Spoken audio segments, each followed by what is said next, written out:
My CEO grabbed my wrist in a crowded Manhattan bar and hissed words that would destroy everything I knew about power, fear, and the woman who controlled my career.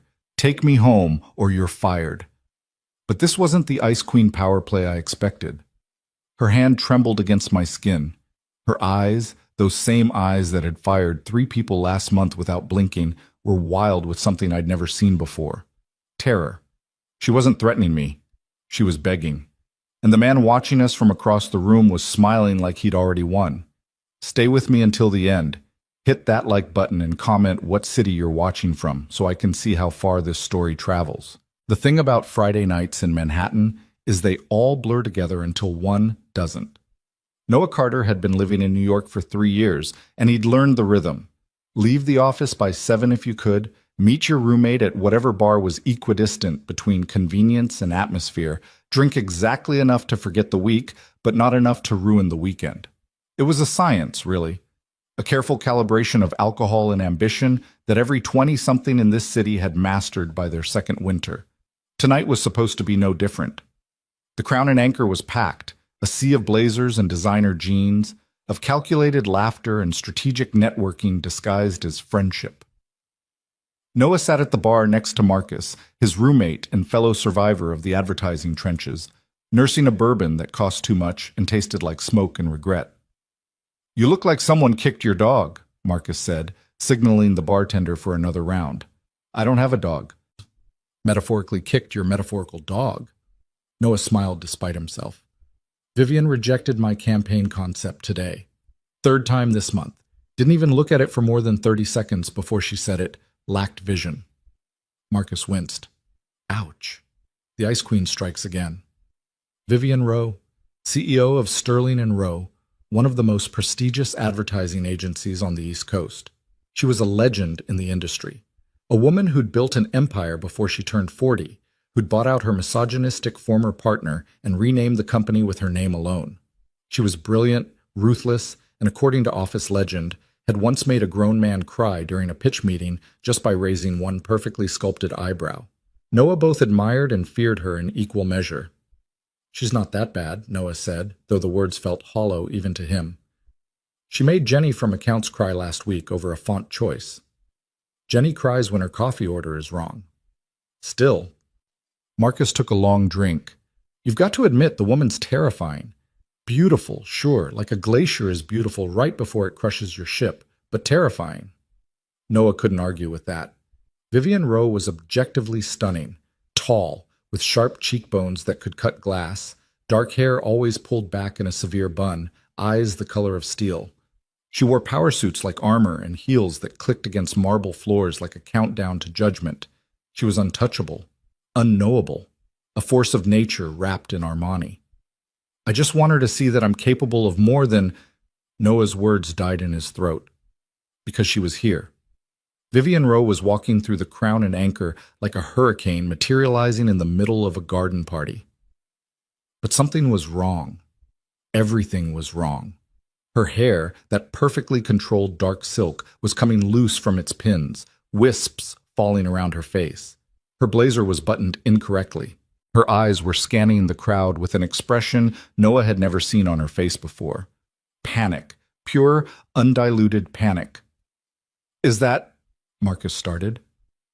Noah didn't hear the rest, because Vivian's gaze locked onto his across the crowded bar, and she moved through the crush of bodies like a woman possessed.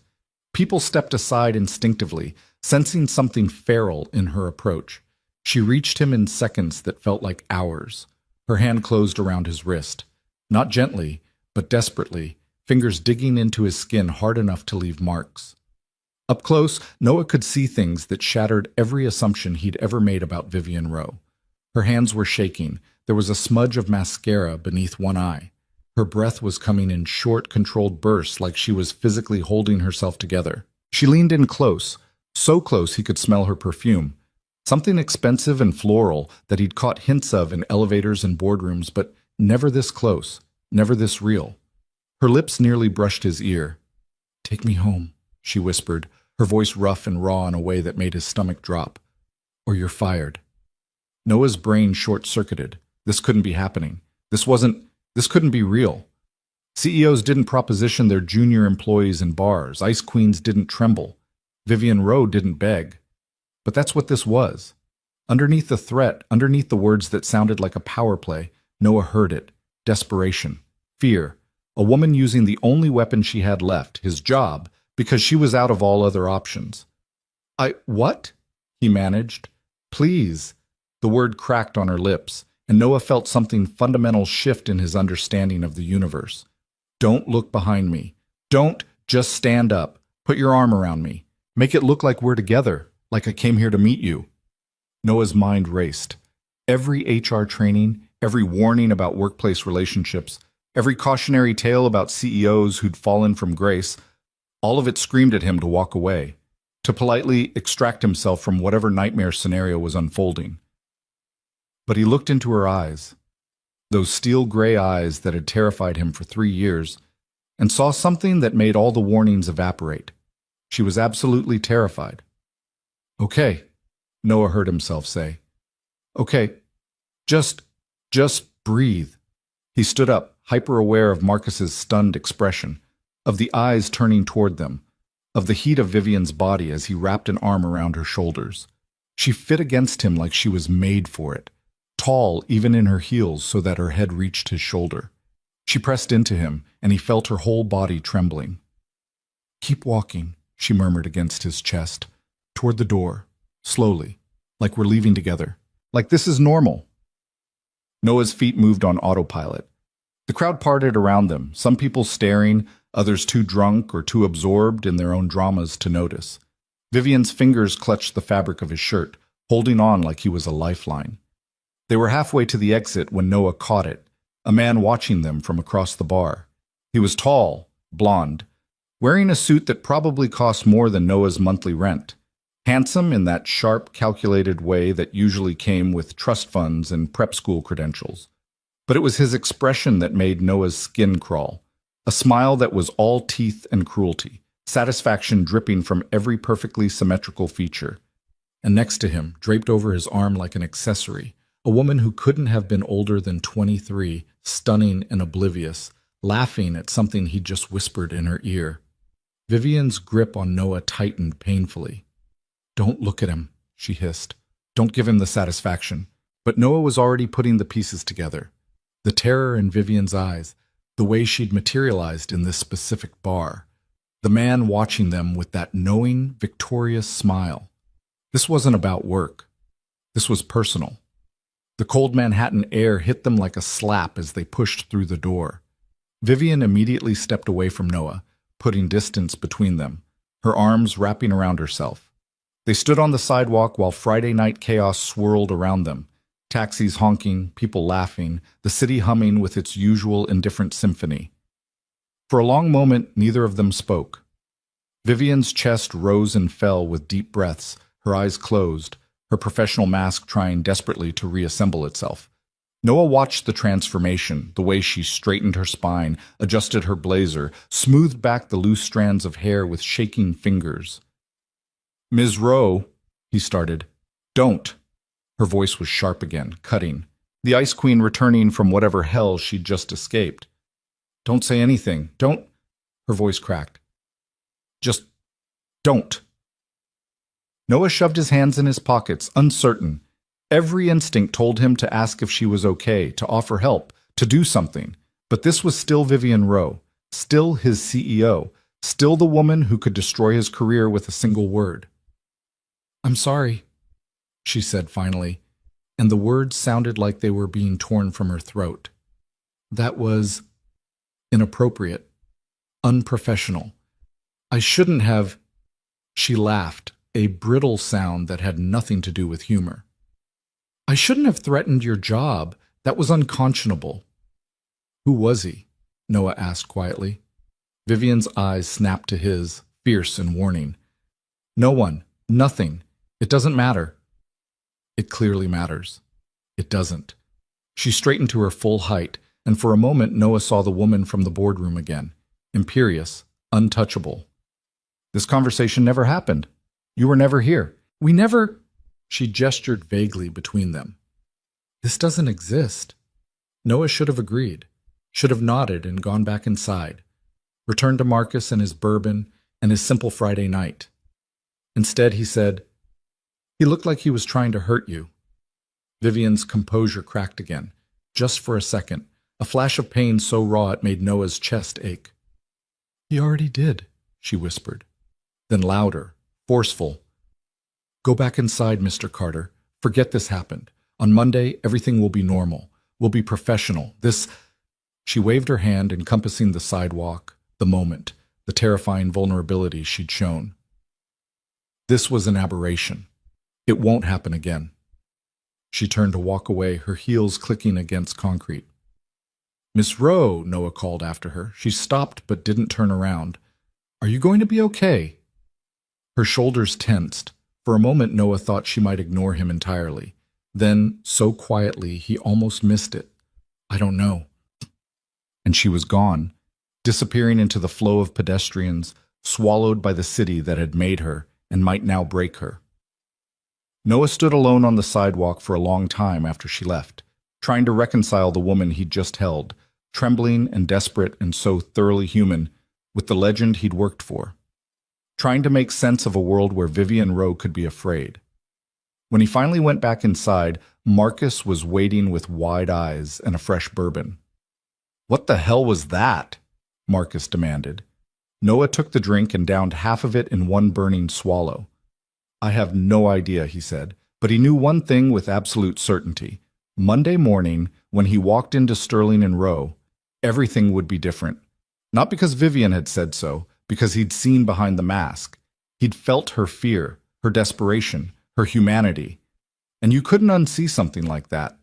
You couldn't unknow the trembling fingers of a woman the world thought was made of ice. "Boys?"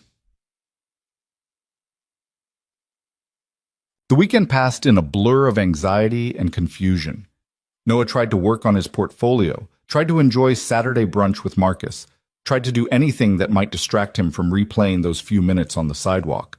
But Vivian's voice kept echoing in his head. "Take me home or you're fired." The desperation underneath the threat.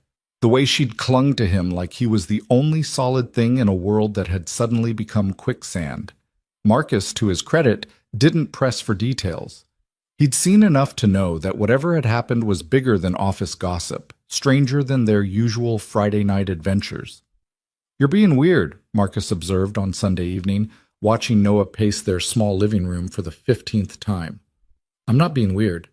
You've reorganized the bookshelf 3 times. You alphabetized our cereal. You're being weird." Noah stopped pacing. "If you saw someone you respected in trouble, I mean really in trouble, would you just forget about it because they told you to?" Marcus considered this, his expression uncharacteristically serious. "Depends. Is this someone actually asking for help, or are they asking to be left alone?" "I don't know. Both, maybe?" "Then you respect their wishes and stay ready in case they change their mind." Marcus stood up, clapped a hand on Noah's shoulder. "Look, I don't know what happened with Rowe on Friday, but that woman didn't become a CEO by being helpless. If she needs help, she'll ask. Your job is to not make it weird at work." Sound advice. Noah repeated it to himself like a mantra as he rode the subway Monday morning, as he walked through the gleaming glass doors of Sterling and Rowe, as he settled at his desk in the creative department's open plan office. Don't make it weird. Act normal. She said it never happened, so it never happened. He made it until 10:30 before his phone buzzed with a message that made his heart stop. "My office. Now. VR." The creative department went silent. Everyone knew that tone, that summons. You didn't get called to Vivian Rowe's office for good news. "Nice knowing you," someone whispered as Noah stood up. His legs felt like water as he crossed the floor toward the executive wing. The elevator ride to the top floor took forever and no time at all. The CEO's suite was all glass and steel and intimidation, floor-to-ceiling windows overlooking Manhattan, modern art that probably cost more than Noah's student loans, and a receptionist who looked at him like he was tracking mud on pristine white carpet. "She's expecting you," the receptionist said, her voice dripping with the kind of pity usually reserved for condemned prisoners. Noah knocked once on the heavy door. "Come in." Vivian's voice. Controlled. Professional. No hint of the woman from Friday night.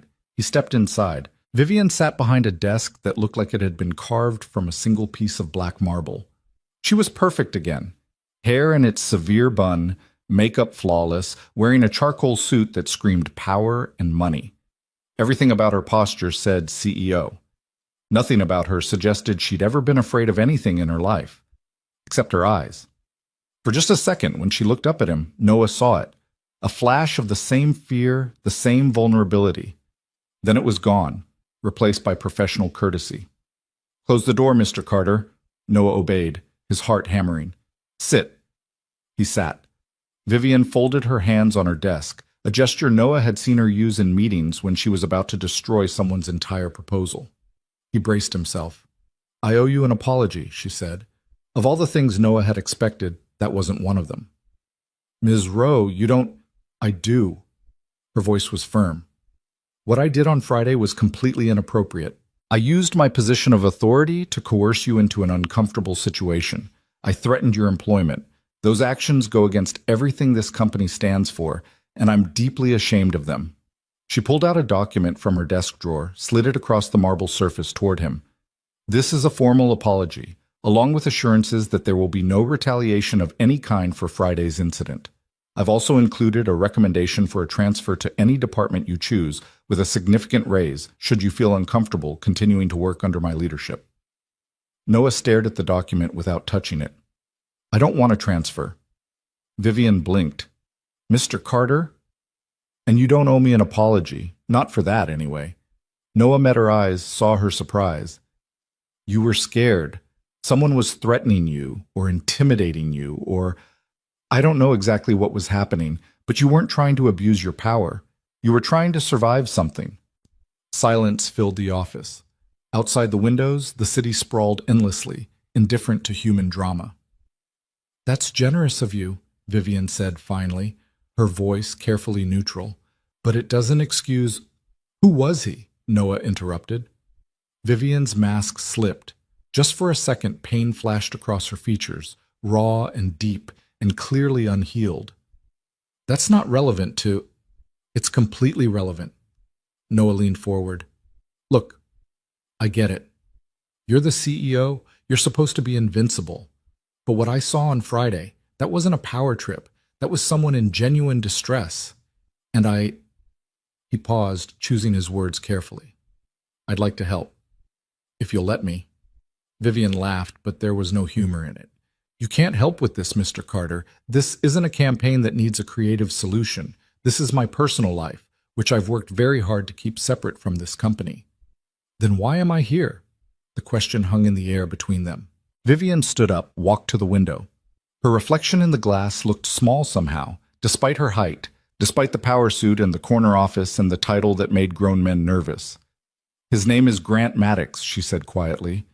"We were engaged. 3 years. He proposed on a yacht in Greece, gave me a ring that cost more than most people's cars. Everyone said we were perfect together. The power couple. Industry royalty." She pressed her palm against the glass. 6 months ago, I found out he'd been cheating on me. Not just once. Multiple affairs. Some lasting months. One of them was with my former assistant, a girl I'd mentored, promoted, trusted. Her voice was hollow. When I confronted him, he didn't even have the decency to look ashamed. He said I was too focused on my career, that I was cold, that he needed someone who could make him feel wanted. Noah felt anger coiling in his chest. "That's predictable?" Vivian turned from the window. "That's what my therapist calls it. Classic narcissist behavior. Blame the victim for your own failings." She walked back to her desk but didn't sit. "I ended it. Threw the ring at him. Literally. Very dramatic. Very unlike me. And I thought that was the end of it. But it wasn't. No." Her hands clenched into fists. "He's been showing up. At events I attend. At restaurants where I have reservations. Always with a different woman, always younger, always making sure I see them. Making sure I know he's moved on. That he's happy. That leaving me was the best thing that ever happened to him." "That's harassment," Noah said flatly. "That's New York," Vivian corrected. "We run in the same circles, attend the same galas. Our companies work with the same clients. I can't prove he's doing it deliberately, and even if I could, what would I do?" Take out a restraining order? The headlines would destroy me. Bitter CEO can't handle X moving on. Ice Queen cracks. Vivian Rowe loses control. She sat down heavily and for a moment looked utterly exhausted. I've worked for 20 years to build this company, to earn respect in an industry that still thinks women belong in creative, not leadership. I can't let him take that from me. I can't let anyone see me as... She gestured vaguely at herself. Weak. Noah understood then. The mask wasn't just for show, it was survival. In a world that would tear her apart for showing emotion, Vivian Rowe had learned to become ice, and Grant Maddox had found the one crack in that armor. He'd made her feel humiliated, vulnerable, afraid, and he was exploiting it. So on Friday, Noah said slowly, when you saw him at the bar, I panicked, completely, thoroughly panicked. I couldn't face him alone again, couldn't stand there while he paraded his latest conquests like... She stopped, took a breath. You were there. You're, forgive me, irrelevant enough that people wouldn't question it, junior enough that you'd be too afraid to refuse. I thought I could use you as a shield, just for a moment, just to get out of there without giving him the satisfaction of seeing me run. Irrelevant, Noah repeated, a small smile tugging at his lips despite everything. That's accurate, actually. Vivian's expression softened slightly. I am sorry for all of it. The threat, the manipulation, dragging you into my mess. Apology accepted, but I still want to help. There's nothing... Actually, Noah interrupted. There might be.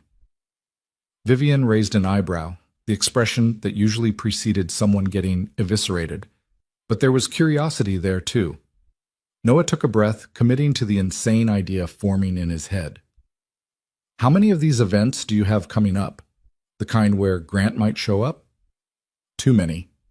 There's a client dinner Thursday, a charity gala next week, the industry awards in 2 weeks. Why? Because you were right about using me as a shield, except you went about it wrong. Noah leaned forward. You threatened me, which made it coercion, made it feel wrong. But what if, and hear me out, what if you asked instead? Vivian stared at him. Asked you to what exactly? To be your date, your fake boyfriend, your very public, very visible relationship that shows Grant Maddox exactly how little you care about him anymore. The words sounded insane out loud. Noah waited for Vivian to laugh, to dismiss him, to have security escort him out. Instead, she went very still. You're serious, she said, completely. Think about it. You show up to these events with someone on your arm, someone who's clearly into you, someone who makes you smile. It takes away Grant's power. He can't humiliate you if you look happy. He can't win if you've already moved on. Mr. Carter, that's Noah. If we're going to fake date, you should probably call me Noah. Vivian shook her head. This is a terrible idea. The complications alone, HR would have a field day. And if anyone found out it was fake, who would know? We work together. We have plausible proximity. I'm young enough that people would think you're having a midlife crisis, but old enough that it's not creepy. And Noah paused, making sure she understood this part. I volunteer. No threats, no coercion. Just one person helping another get through a difficult situation. Vivian studied him for a long moment. Noah could practically see her brilliant mind analyzing every angle, every risk, every potential disaster. Why would you do this? She asked finally. You barely know me, and what you do know, by your own colleague's admission, is that I'm terrifying. Noah considered his answer carefully. Friday night, I saw something most people never see. I saw you as human, fallible, afraid. And he searched for the right words. I spent 3 years being intimidated by you, by your success, your brilliance, your absolute certainty. But now I know the truth. You're not invincible. You're just incredibly good at pretending to be. And that's actually more impressive. Vivian's eyes glistened. She blinked rapidly, and the moment passed. The client dinner is Thursday, she said, her voice steady again. 7 p.m. The Ashford Room. I'd need you in a proper suit, which I'll provide. You'd need to know basic information about me, background, preferences, how we supposedly met. We'd need our story straight. Noah's heart leapt. So you're saying, I'm saying I'll consider it, on several conditions. Vivian held up a finger. 1. This arrangement is strictly professional and temporary. It ends when the grant situation resolves itself. 2. Absolute discretion. No one can know this is fake. Not your roommate, not your friends, not anyone. 3. You can back out at any time, no questions asked, no repercussions. And 4, she fixed him with that steel-gray gaze. You tell me right now if you have any ulterior motives. Because if this is some elaborate scheme to sleep with your CEO or leverage this for advancement, I will destroy you so thoroughly you'll never work in this industry again. Noah met her eyes without flinching. No ulterior motives, no agenda. Just call it human decency. Human decency, Vivian repeated, as if testing the words. Then, surprising them both, she smiled. A real smile, small but genuine. That's refreshingly naive, Mr. Carter. Noah. Noah. She extended her hand across the desk. If we're going to do this, we do it right, professional, convincing, no half measures. Noah took her hand. Her grip was firm, cool, steady. Deal, he said. And just like that, Noah Carter, junior creative, perpetually overlooked, professionally irrelevant, became the fake boyfriend of the most powerful woman in advertising. He had no idea what he'd just signed up for. But looking at Vivian's face, the relief softening the sharp edges, the gratitude she was trying so hard to hide, Noah thought maybe, just maybe, this insane plan might actually work, or it would explode spectacularly and take his entire career down with it. Monday afternoon passed in a surreal haze. Noah returned to his desk in the creative department, where his colleagues immediately swarmed with questions he couldn't answer. He mumbled something about a project review and buried himself in work, hyper-aware of every glance toward Vivian's office, every whisper that might be about him. At 5 p.m., his phone buzzed. Tomorrow, 6 a.m., my office. Come prepared to take notes. VR6 in the morning. Noah groaned, but he was committed now. That night, he lay awake wondering what he'd gotten himself into, wondering if Vivian Rowe, Ice Queen, legend, untouchable CEO, was about to become the most complicated thing that had ever happened to him. He had no idea how right he was. Tuesday morning arrived with the kind of cold that made Manhattan feel like it was punishing its inhabitants for daring to live there. Noah stood outside Sterling and Row at 5:50 a.m., clutching a coffee that was already losing its warmth to the wind, watching his breath crystallize in the air. The building looked different at this hour, less like a temple of commerce and more like a sleeping giant, all dark windows and silent promise. The lobby security guard gave him a curious look as he signed in. 6 a.m. meetings weren't unheard of in advertising, but they usually involved creative emergencies or client disasters, not junior employees being summoned to the CEO's office. The elevator ride felt longer in the pre-dawn quiet. Noah's reflection in the polished doors looked uncertain, nervous. He tried to arrange his features into something more confident and failed miserably. Vivian's receptionist desk was empty, of course. The whole executive floor was dark, except for one office at the end of the hall, light spilling from beneath the door like a beacon. Noah knocked softly. "Come in." Vivian sat at her desk surrounded by papers, her laptop open, 2 coffee cups already empty beside her. She'd clearly been here for hours. Her hair was still in its severe bun, but she'd forgone the blazer, just a crisp white blouse tucked into tailored black pants. Without the armor of her full suit, she looked younger, more human. "You're early," she said without looking up from whatever she was reading. "You said 6. It's 5:58. Early is on time. On time is late." She finally glanced at him, and something like approval flickered across her face. "Coffee? Already have some. You'll need more. We have a lot to cover." She gestured to the chair across from her desk. "Sit," and closed the door. Noah obeyed, settling into the same chair where she'd apologized to him just yesterday. The office felt different at this hour, more intimate somehow, without the city noise and the bright daylight to dilute the space between them.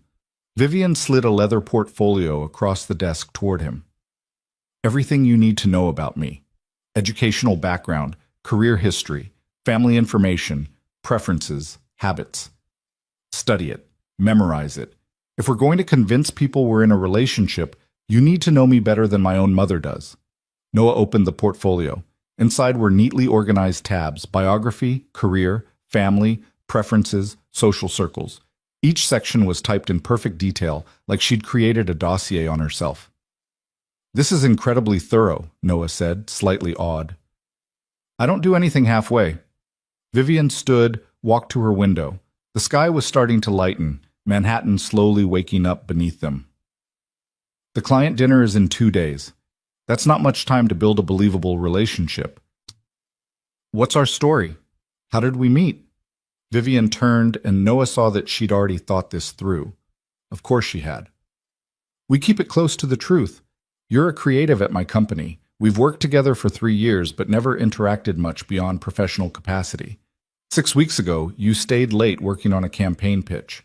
I was also working late, as I often do.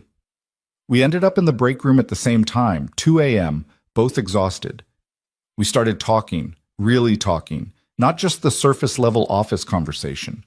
You said something that made me laugh, actually laugh, for the first time in months, and I saw you differently." She delivered this like she was presenting a campaign strategy, all business. But Noah noticed her fingers were twisting together, a small tell of nervousness. "What did I say? To make you laugh?" Vivian paused. "Something self-deprecating but perceptive. You have a tendency toward that in your presentations. It's endearing in small doses, though you overuse it." She said this almost absently, then seemed to catch herself. "We'll say you made a joke about how the coffee machine was the only thing in the building older than me. Inappropriate, which is why I noticed. Most people are too afraid to joke with me." Noah couldn't help smiling. "That does sound like something I'd say after too much caffeine and not enough sleep." After that night, we started finding excuses to cross paths. Coffee runs, late nights.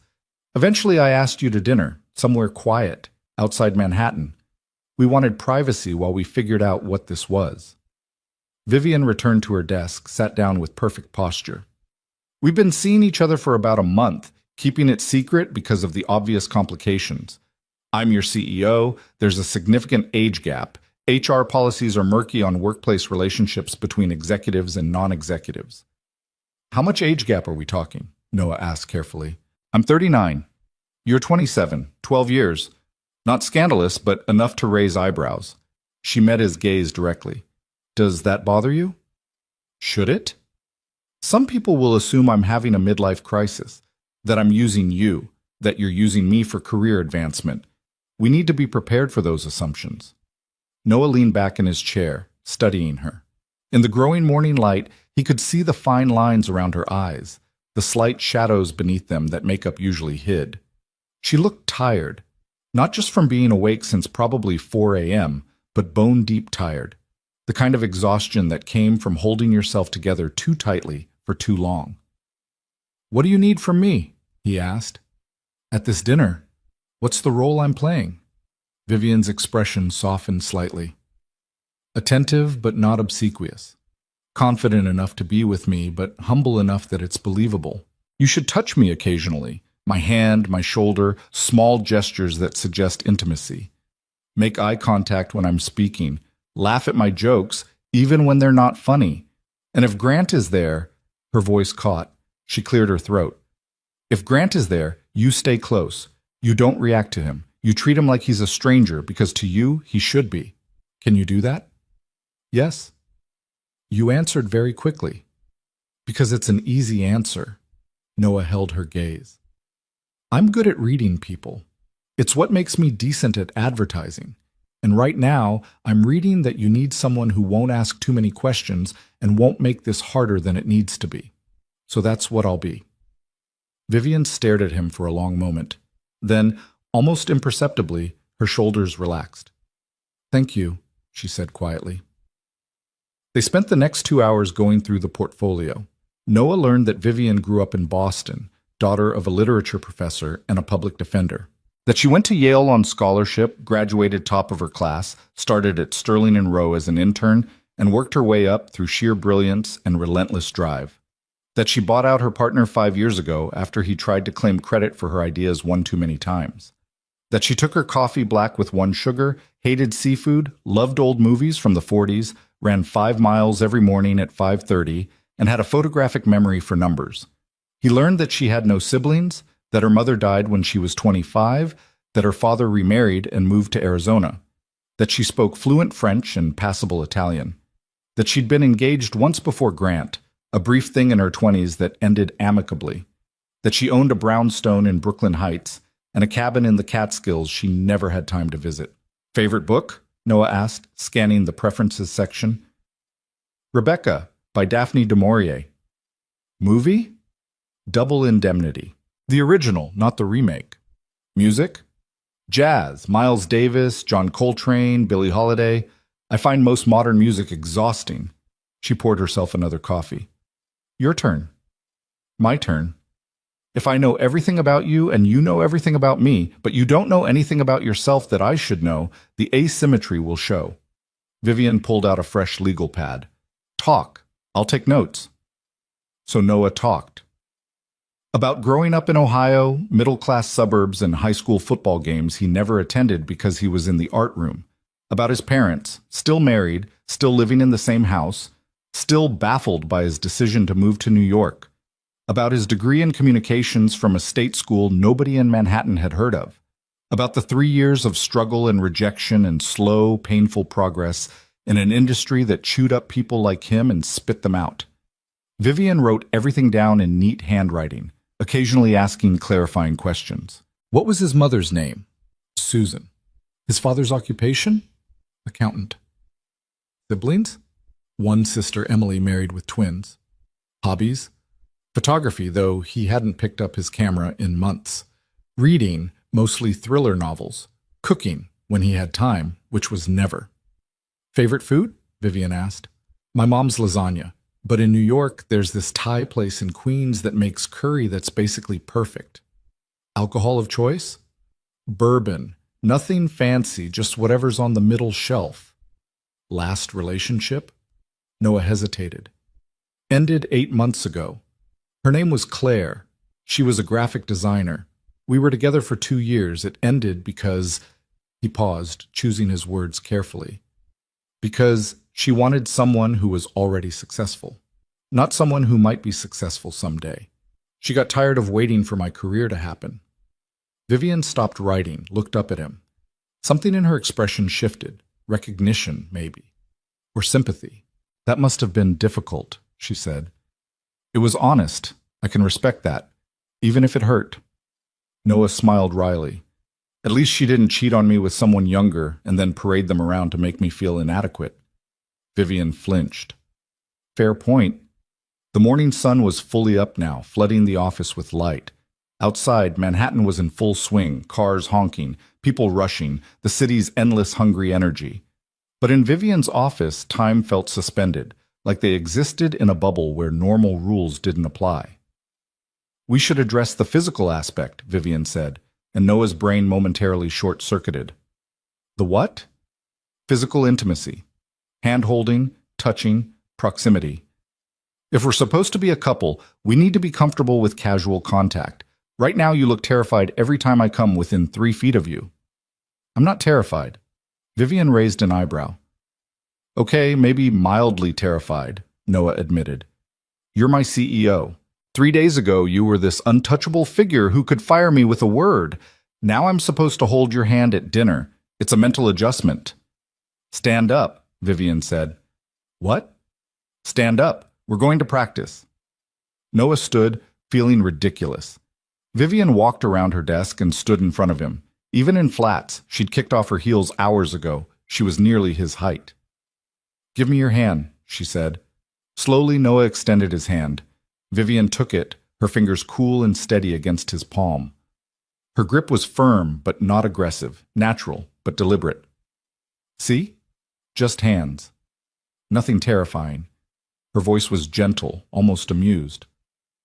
Now, when we're at dinner, you might do this.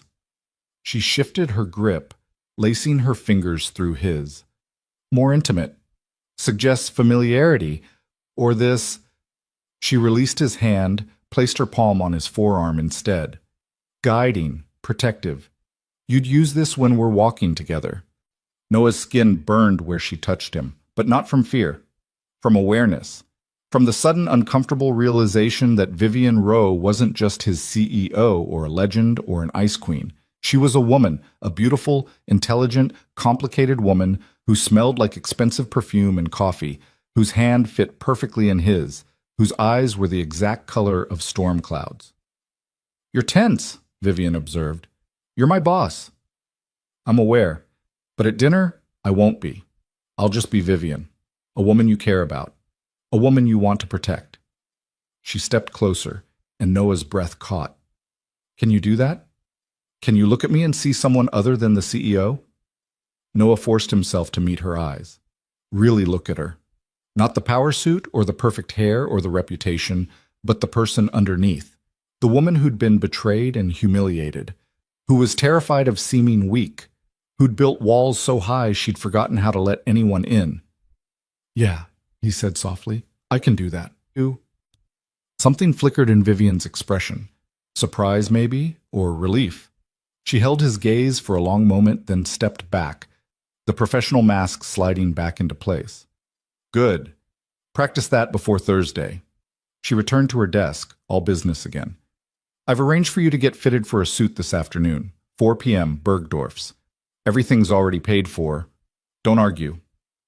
"I wasn't going to, You were thinking about it. I can see it on your face. You're very expressive, Noah. It's charming, but also makes you a terrible liar. Work on that." Noah laughed despite himself. "Any other critiques?" "Several, but we're out of time. I have a 9 a.m. meeting, and you should actually do some work today so people don't get suspicious about why you were here at 6 in the morning." She walked him to the door. "Between now and Thursday, we don't interact more than usual. No sudden lunch meetings, no extended conversations in hallways. We maintain the pretense that nothing has changed. Until Thursday." "Until Thursday." Vivian opened the door, then paused. "Noah?" "Yeah?" "If at any point this becomes too much, if you want out, you just have to say so. No judgment, no consequences. I mean that." Noah studied her face, saw the sincerity there, the fear that he'd realize what he'd signed up for, and run. "I'm not going anywhere," he said. Vivian nodded once, then closed the door between them. Noah made it back to his desk in a daze. Marcus wasn't in yet. No one was. So he sat in the quiet creative department and tried to process what had just happened. He'd spent 2 hours learning everything about Vivian Rowe. He'd held her hand. He'd looked into her eyes and seen past the legend to the lonely, hurt woman underneath. And in 2 days, he was going to walk into a room full of advertising executives and pretend to be in love with her. His phone buzzed. A text from Vivian. "Don't forget, Bergdorf's, 4 p.m. Wear the navy suit they pick out. Burn whatever you were planning to wear." Despite everything, Noah smiled. The next 2 days passed in a blur of normalcy and surreal preparation. At work, nothing changed. Vivian remained the ice queen, critiquing presentations with surgical precision, making grown men sweat during status meetings.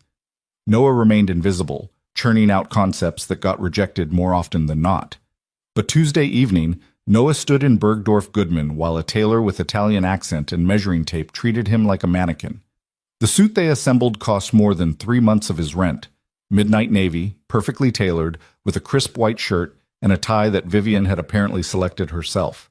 When Noah looked in the mirror, he barely recognized the man staring back.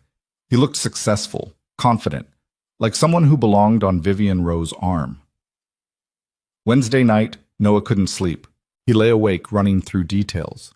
Her favorite movie, her mother's name, the story of their fake first kiss that Vivian had texted him at midnight. They'd supposedly kissed in her office after everyone else had gone home during one of their late-night conversations.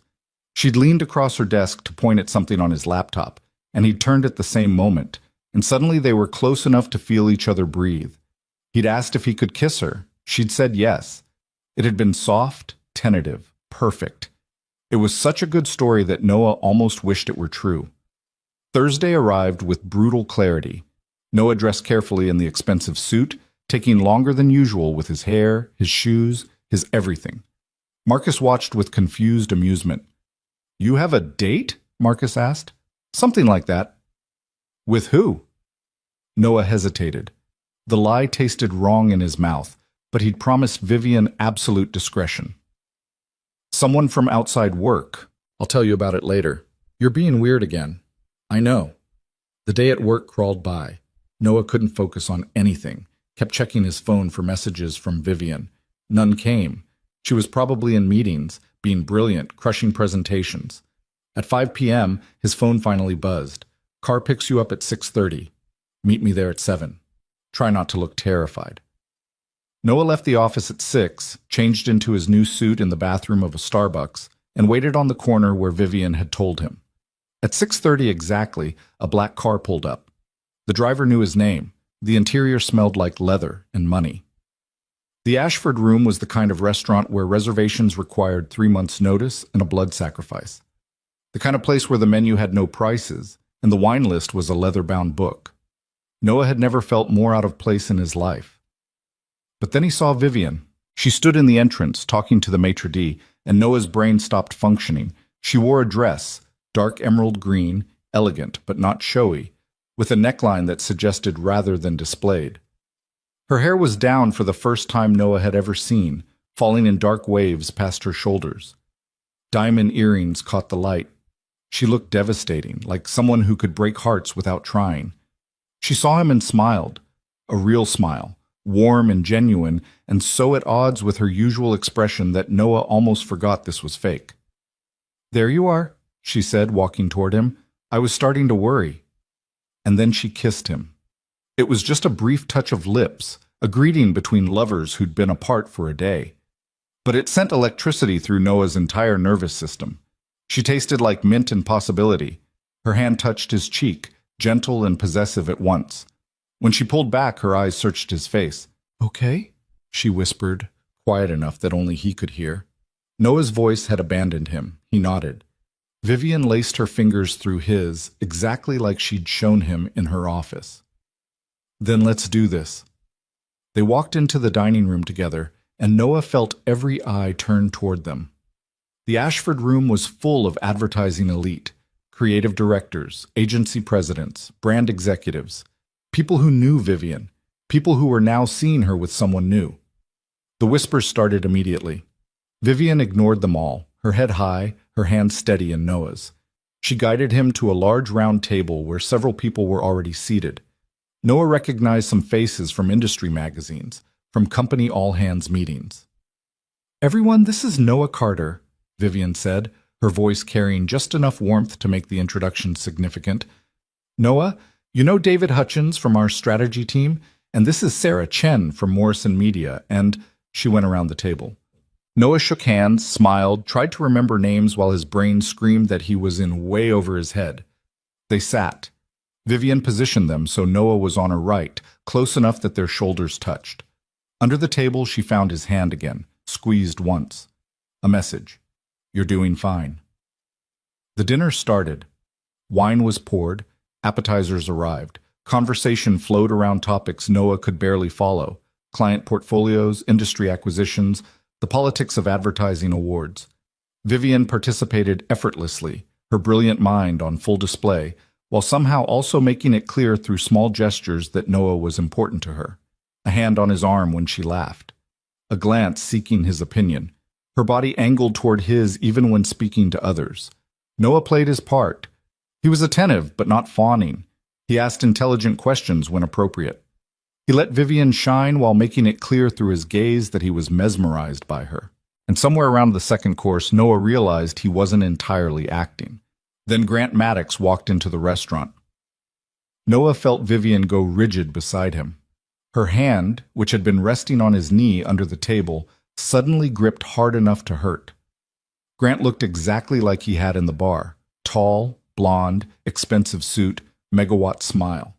But tonight, he wasn't alone. The woman on his arm was different from Friday's conquest, younger if possible, wearing a dress that was more suggestion than fabric, and Grant's eyes swept the room with predatory intent until they landed on Vivian's table. His smile widened. He was walking toward them. Vivian, Noah said quietly, leaning close. Look at me. She turned, her eyes wide with panic barely concealed. You're brilliant, Noah whispered. You're powerful. You're sitting here with people who respect you, at a table you earned through talent and hard work. And he's just a man who never deserved you. So breathe, and let me handle this. Something in Vivian's expression shifted. The panic receded, replaced by surprise, and then something fiercer. She nodded once. Grant reached their table just as Noah placed his hand on Vivian's cheek and leaned in to kiss her temple, a gesture of casual intimacy that said, "She's mine," without words. "Vivian," Grant said, his voice smooth as silk and twice as fake. "What a surprise!" Vivian turned, and the mask was perfect, cool, professional, utterly unbothered. "Grant, I didn't know you'd be here." "Neither did I until an hour ago. Last-minute invitation from the Morrison Media folks." He gestured to his date. "This is Amber." "Amber, this is Vivian Rowe, an old friend." "An ex," Vivian corrected pleasantly. "Let's be accurate. Grant and I were engaged. It didn't work out. These things happen." Grant's smile tightened. "Right, and you are?" He looked at Noah like he was an interesting insect. Noah stood, extending his hand with just enough confidence to be believable. "Noah Carter. Nice to meet you." "Noah works at my company," Vivian added. "Among other things." The way she said it, the small smile playing at her lips, suggested exactly what those other things were. Grant's handshake was aggressive, trying to assert dominance. Noah held firm, refused to wince. "How long has this been going on?" Grant asked, still smiling, but his eyes were cold. "Long enough," Vivian said before Noah could answer. She reached up, took Noah's hand, pulled him gently back to his seat. "We should let you get to your table, Grant. Enjoy your dinner." It was a dismissal, polite but absolute. Grant stood there for a moment too long, his date looking confused, clearly sensing tension she couldn't identify. Then he nodded once. "Of course. Good to see you, Vivian. You look well." "I am well," Vivian replied. "Better than I've been in years, actually." Grant walked away and Noah felt Vivian's whole body release tension. Under the table, her hand found his again, gripping tight. He squeezed back, a silent communication. "You did it." The rest of the dinner passed in a strange haze. Conversation continued, deals were discussed, industry gossip shared, but Noah was hyper-aware of Vivian beside him, the way she gradually relaxed, the way her smile became more genuine, the way she started to actually enjoy herself. Near the end of the meal, as dessert arrived and coffee was poured, Sarah Chen from Morrison Media leaned across the table toward Vivian. "I have to say, Vivian, I've never seen you look happier. Whatever you're doing, it's working." Vivian glanced at Noah, and the expression on her face made his chest ache. Because for just a second, she looked at him like this was real, like he was actually the reason for her happiness. "Thank you, Sarah," Vivian said softly. "I think I finally figured out what I was missing." The evening ended around 10. Goodbyes were exchanged, business cards handed out, promises made for future meetings. Grant had left earlier, pointedly without saying goodbye. Vivian and Noah walked out of the Ashford room together, her hand tucked into the crook of his arm. Outside, the night was clear and cold. Manhattan sparkled around them, all lights and possibility. "You were perfect," Vivian said once they were alone on the sidewalk. "Absolutely perfect. The kiss on the temple when Grant walked up? Inspired. Seemed like the right move." It was. He looked like he'd swallowed glass. She laughed, a sound of pure relief and exhilaration. "Did you see his face when I said I was better than I've been in years?" "I did." Pretty sure he wanted to throw his wine glass. Good. Vivian turned to face Noah fully, and in the streetlight she looked younger, freer, like a weight had been lifted. "Thank you. For tonight, for all of it, for making me feel like maybe I can actually get through this." "You were always going to get through this," Noah said. "You're the strongest person I know." "That's because you don't really know me." "I'm starting to." They stood there in the cold, and something passed between them, recognition, maybe, or understanding. The acknowledgement that the lines between fake and real were starting to blur in ways neither of them had anticipated. "I should go," Vivian said, but she didn't move. "Early meeting tomorrow." Right, of course. The car can take you home first. I can grab the subway, it's not far. Noah. Yeah? Vivian hesitated, her fingers still resting on his arm. This arrangement, it's working. Better than I expected. But we need to be careful about boundaries, about what's real and what's performance. Noah's heart sank, even though he knew she was right. Understood. I just don't want either of us to get confused or hurt. We won't, Noah said with a confidence he didn't feel. Vivian nodded, stepped back, creating distance. Good night, Noah. Good night, Vivian. He watched her walk to the waiting car, watched her climb inside without looking back. The car pulled away, taillights disappearing into Manhattan traffic. Noah stood alone on the sidewalk, his expensive suit feeling like a costume, the taste of Vivian's greeting kiss still on his lips. They'd pulled it off. They'd convinced everyone, including, Noah suspected, Grant, that they were a real couple. The plan was working. So why did Noah feel like he'd just lost something he'd never actually had? He turned and walked toward the subway, hands in his pockets, replaying every moment of the evening. The way Vivian had smiled at him, the warmth in her eyes when she'd introduced him, the genuine gratitude in her voice when she'd thanked him. Noah was in trouble. Because somewhere between playing the role and watching Vivian come alive, between the practice touches and the genuine moments, he'd started to forget this was fake. And that, he realized as he descended into the subway station, was the most dangerous thing of all. The subway rattled beneath Manhattan, and Noah sat among the late-night commuters trying to make sense of what he was feeling. His reflection in the dark window showed a man in an expensive suit who looked like he belonged in boardrooms and private cars, not on the F train heading to Brooklyn. He loosened his tie, ran his fingers through his hair, and tried to shake the memory of Vivian's lips against his temple. It had been a performance. All of it. The kiss, the touches, the way she'd looked at him across the dinner table like he mattered. He needed to remember that. But her hand trembling in his underneath the table, that had been real. The relief in her eyes when Grant walked away defeated, that had been real too. Noah's phone buzzed, a text from Marcus. Dude, where are you? It's almost 11. He typed back, long work thing, home soon. Another buzz, this time from Vivian. Thank you again for tonight. Sleep well. Noah stared at the message for a long time before responding, you too. He wanted to say more. Wanted to ask if she was okay, if she was home safe, if she felt even a fraction of the confusion currently tearing through his chest. Instead, he pocketed his phone and watched Brooklyn approach through the darkness. Marcus was still awake when Noah got home, sitting on their threadbare couch with a beer and Netflix playing on their ancient television. Work thing? Marcus said skeptically, taking in Noah's suit. Since when does work buy you Bergdorf suits? It's complicated. Everything with you this week has been complicated. Marcus paused the show. You okay? You look like you just survived something. Noah collapsed into the chair across from him, suddenly exhausted.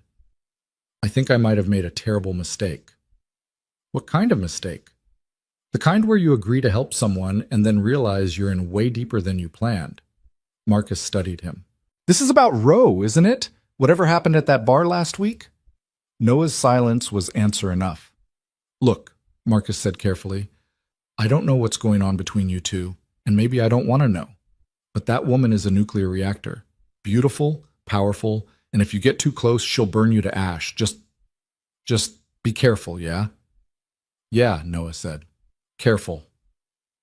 That night, Noah dreamed of Vivian, of her hair down and her dress green as envy, and her smile genuine in ways it never was at work. He woke up Friday morning feeling like he'd crossed a line he couldn't uncross. At the office, everything resumed its normal rhythm. Vivian was back to being the ice queen, decimating a presentation before 9 a.m., her hair in its severe bun, her armor fully restored. When she passed Noah in the hallway, she gave him the same polite, distant nod she gave everyone else. No acknowledgement of Thursday night, no secret smiles or knowing glances. It was like the dinner had never happened.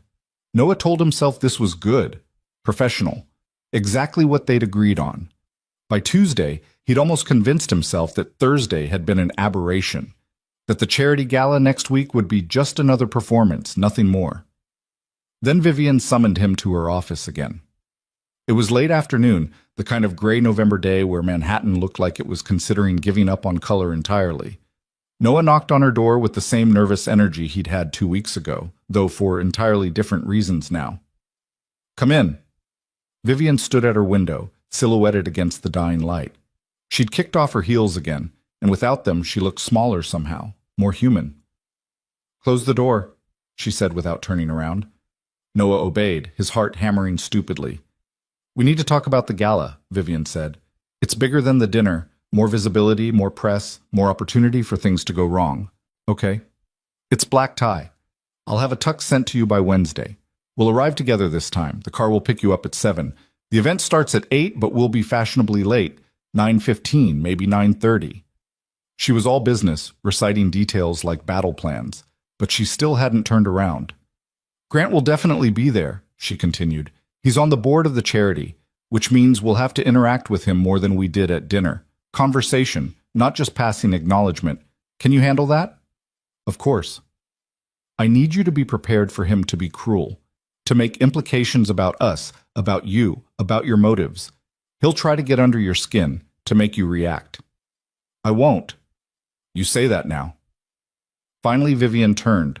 Her face was carefully neutral, but Noah was learning to read the small tells, the tension in her jaw, the way her fingers worried at her watch band. "Grant is very good at finding weaknesses. And if he senses that this isn't—" She stopped, frustration flickering across her features. "That this isn't real," Noah finished quietly. "Yes." They stood in silence for a moment, the unspoken truth hanging between them. That somewhere between the planning and the performance, between the practice touches and the genuine moments, the line between real and fake had started to blur, at least for Noah. He had no idea what Vivian felt, and he was terrified to find out. "We should practice," Vivian said abruptly. "Practice what?" "Being a couple. We have a week. We should spend some time together outside of preparation meetings. Build chemistry that reads as genuine." Noah's mouth went dry. "You want to go on fake dates? I want us to be comfortable with each other. Right now, you still look at me like I'm going to fire you at any moment. That needs to change before the gala." She walked to her desk, pulled out her phone, scrolled through her calendar with quick, efficient movements. "Tomorrow evening, 6 p.m. Meet me at my place in Brooklyn Heights. We'll have dinner, talk, practice being ourselves around each other. Thursday we'll do the same. Friday we can review our story one more time before the weekend. You want me to come to your house?" Noah tried to keep his voice steady. "Unless you'd prefer to keep meeting in my office at dawn, yes. I'll cook. We'll eat like normal people. We'll practice conversation that doesn't revolve around work or Grant or this arrangement. We'll build the kind of rapport that actual couples have." She said it all so clinically, like she was outlining a marketing strategy. But her fingers were still worrying at her watch. "Vivian," Noah said carefully, "are you sure that's a good idea?" "Why wouldn't it be?" "Because—" He struggled for the right words. "Because the more time we spend together, the more blurred this gets. And you said we needed to be careful about boundaries." Vivian's expression hardened. "I'm perfectly capable of maintaining boundaries. Are you saying you're not?" "No, I'm saying that spending intimate evenings at your house might make it harder to remember what's real and what's performance." "For you or for me?" The question hung in the air like a challenge. Noah met her gaze, saw something dangerous flickering there. Vulnerability wrapped in defensiveness, fear masquerading as control. "For both of us," he said quietly. Vivian turned away, her shoulders rigid. When she spoke again, her voice was softer. "You're right. It's a risk. But the bigger risk is showing up to the gala and having everyone see through us because we're too stiff, too rehearsed. I need this to be believable, Noah. I need Grant to see me happy and moved on and completely indifferent to his existence. And right now, we're not quite there yet." She was right. Noah knew she was right. Thursday's dinner had been good, but there had been moments of awkwardness, beats where they'd both been too aware of performing. "Okay," Noah said. "Wednesday through Friday, your place. We practice being real." Vivian nodded, some of the tension leaving her frame. "I'll text you the address." Wednesday evening found Noah standing outside a pristine brownstone in Brooklyn Heights, holding a bottle of wine he'd agonized over for 20 minutes at the store and feeling completely out of his depth.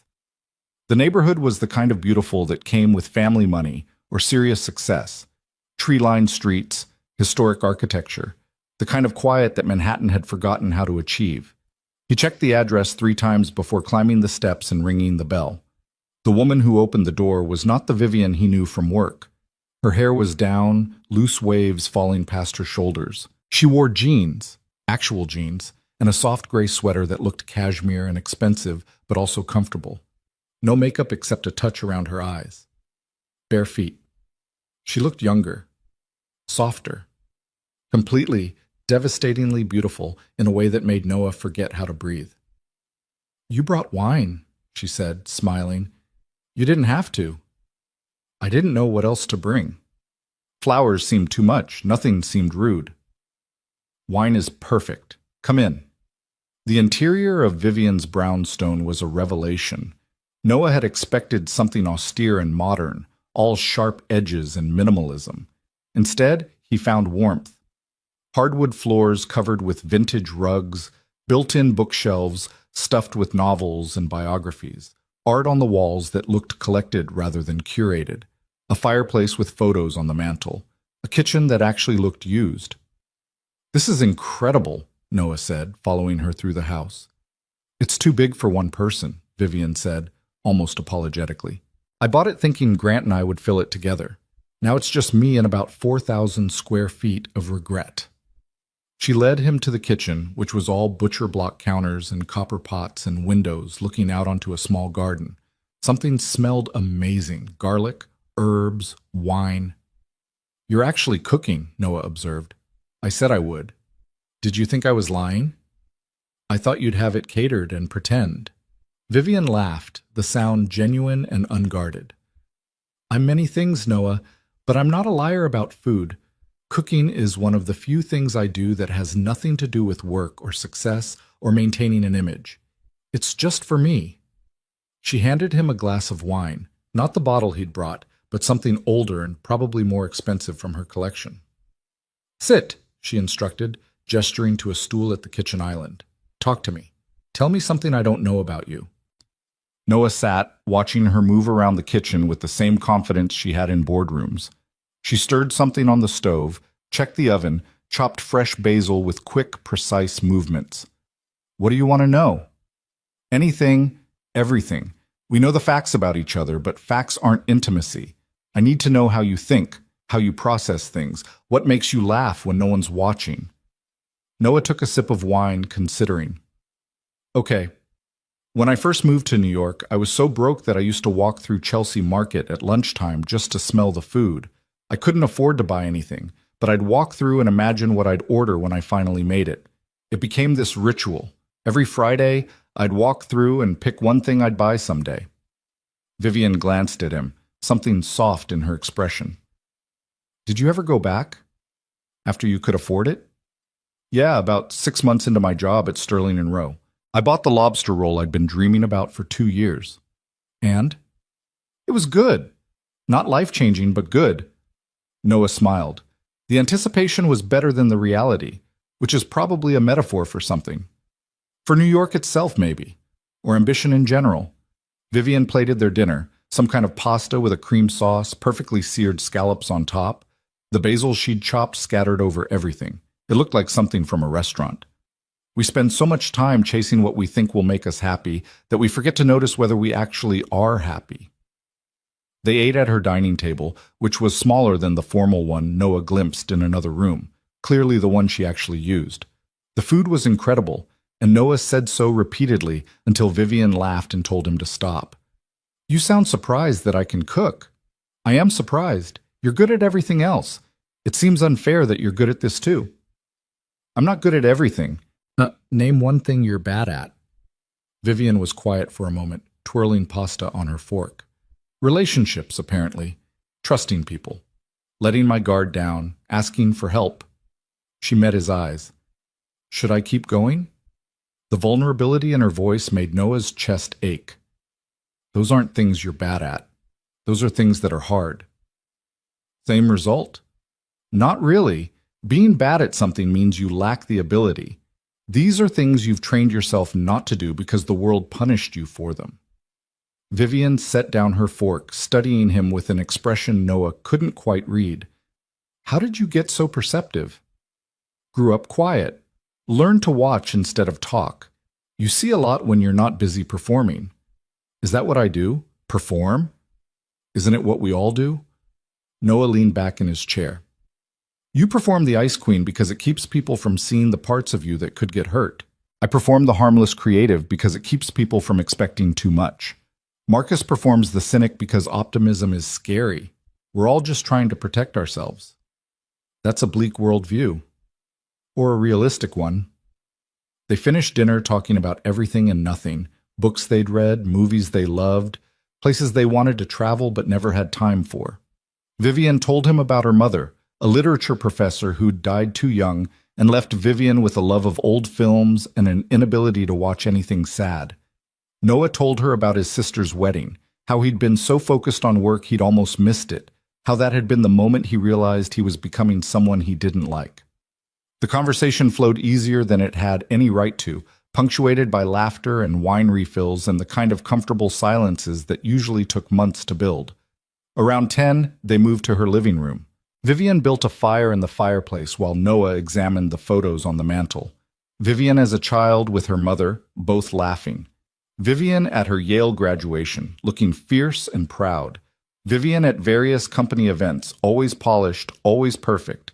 One photo was face down. "Grant," Vivian said, noticing where Noah's attention had landed. "I keep meaning to throw it away, but I haven't gotten around to it." "Why not?" She settled onto the couch, tucking her feet under her.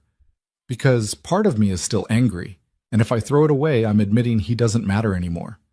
Which means admitting I wasted 3 years on someone who never deserved them. Which means admitting I was wrong. And I hate being wrong." Noah sat beside her, careful to leave space between them. "You weren't wrong. He was. There's a difference." "Is there?" Vivian stared into the fire. "I'm supposed to be brilliant at reading people. It's literally my job, understanding what motivates them, what they want, what they'll respond to.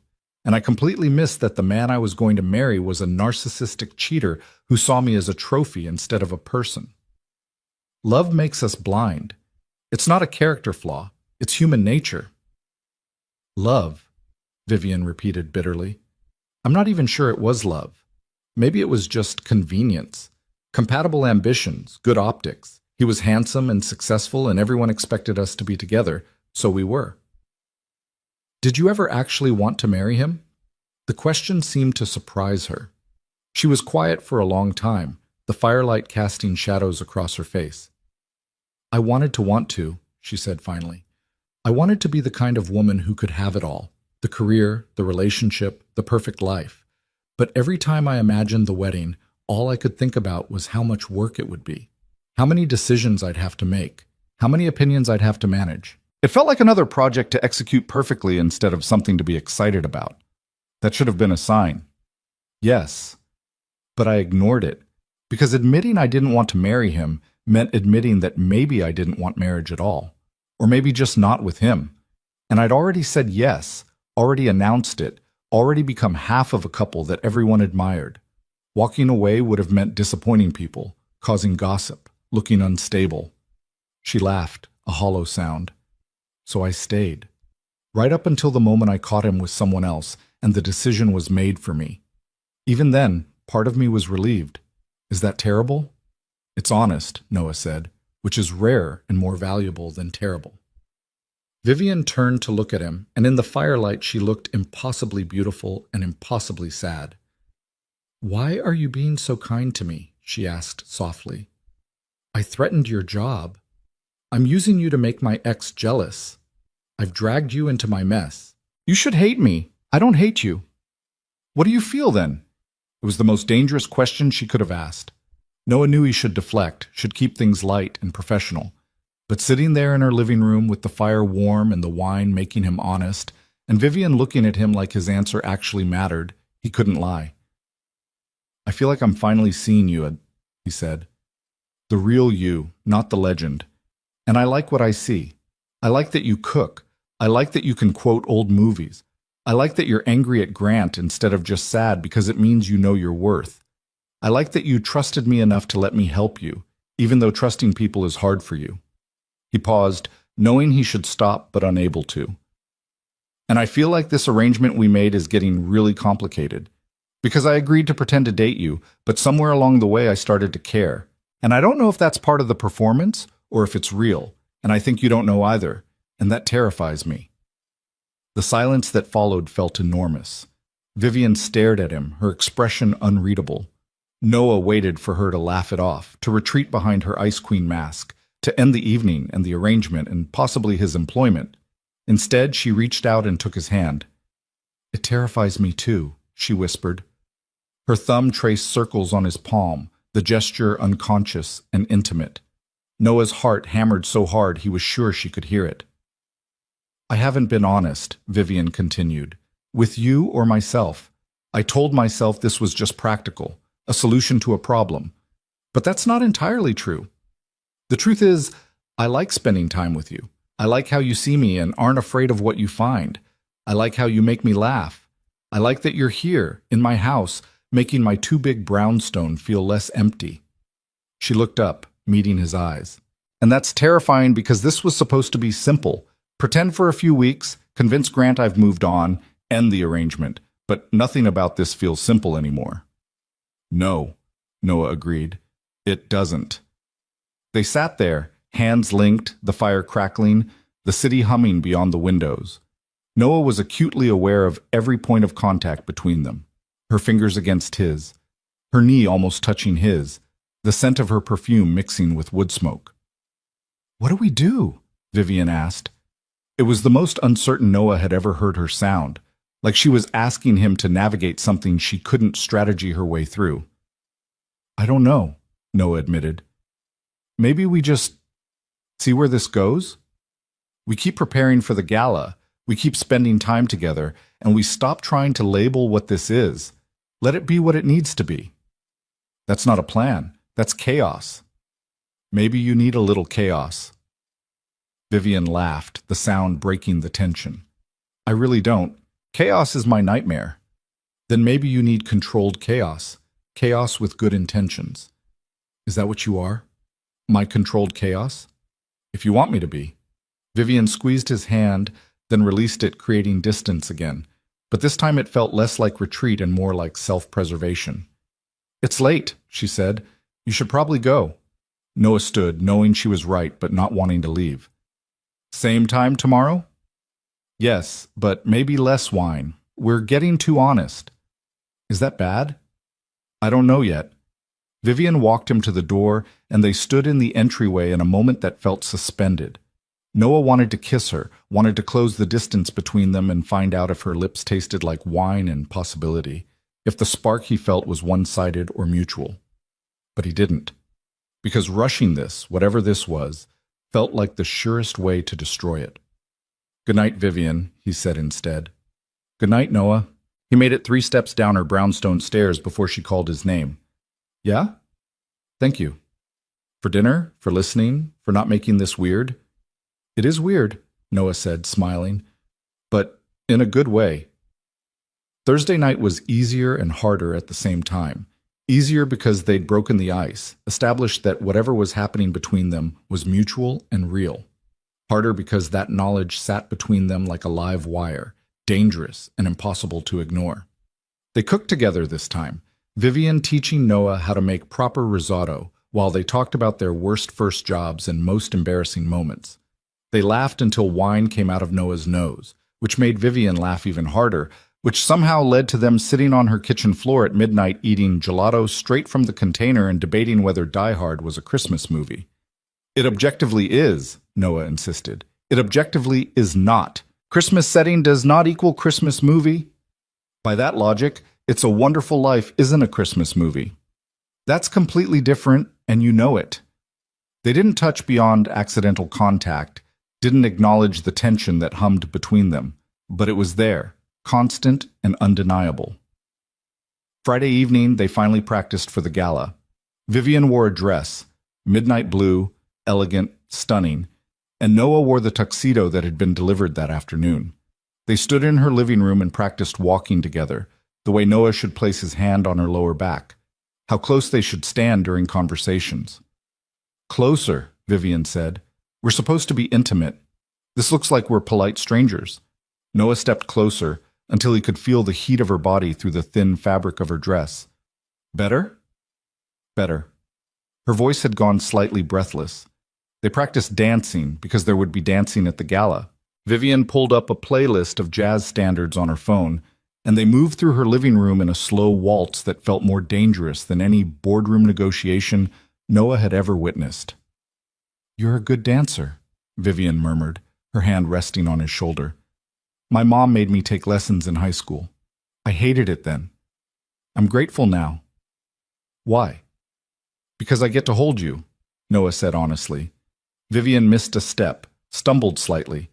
Noah caught her, and suddenly they were standing still in the middle of her living room, their faces inches apart, Billie Holiday crooning about love and heartbreak from the speakers.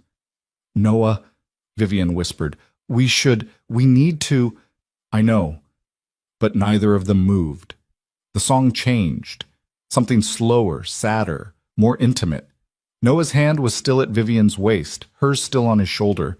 They swayed slightly, not quite dancing, not quite standing still. "At the gala," Vivian said, her voice quiet, "if we dance like this, people will know." "Know what?" "That it's real, that we're not pretending." "Would that be so bad?"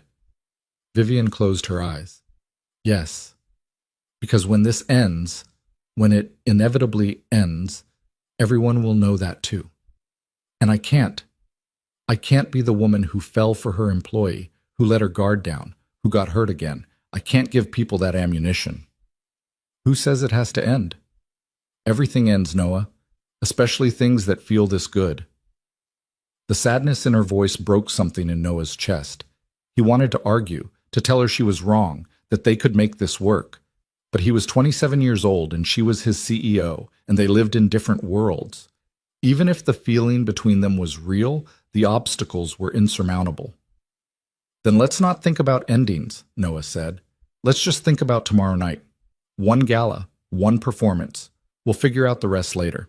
Vivian opened her eyes, and Noah saw fear there, and hope, and resignation all mixed together. "Okay," she whispered. "One night." She leaned up, and Noah held his breath, certain she was going to kiss him. Instead, she rested her forehead against his, and they stood there breathing the same air, sharing the same impossible moment. "You should go," Vivian said finally. "I should," Noah agreed.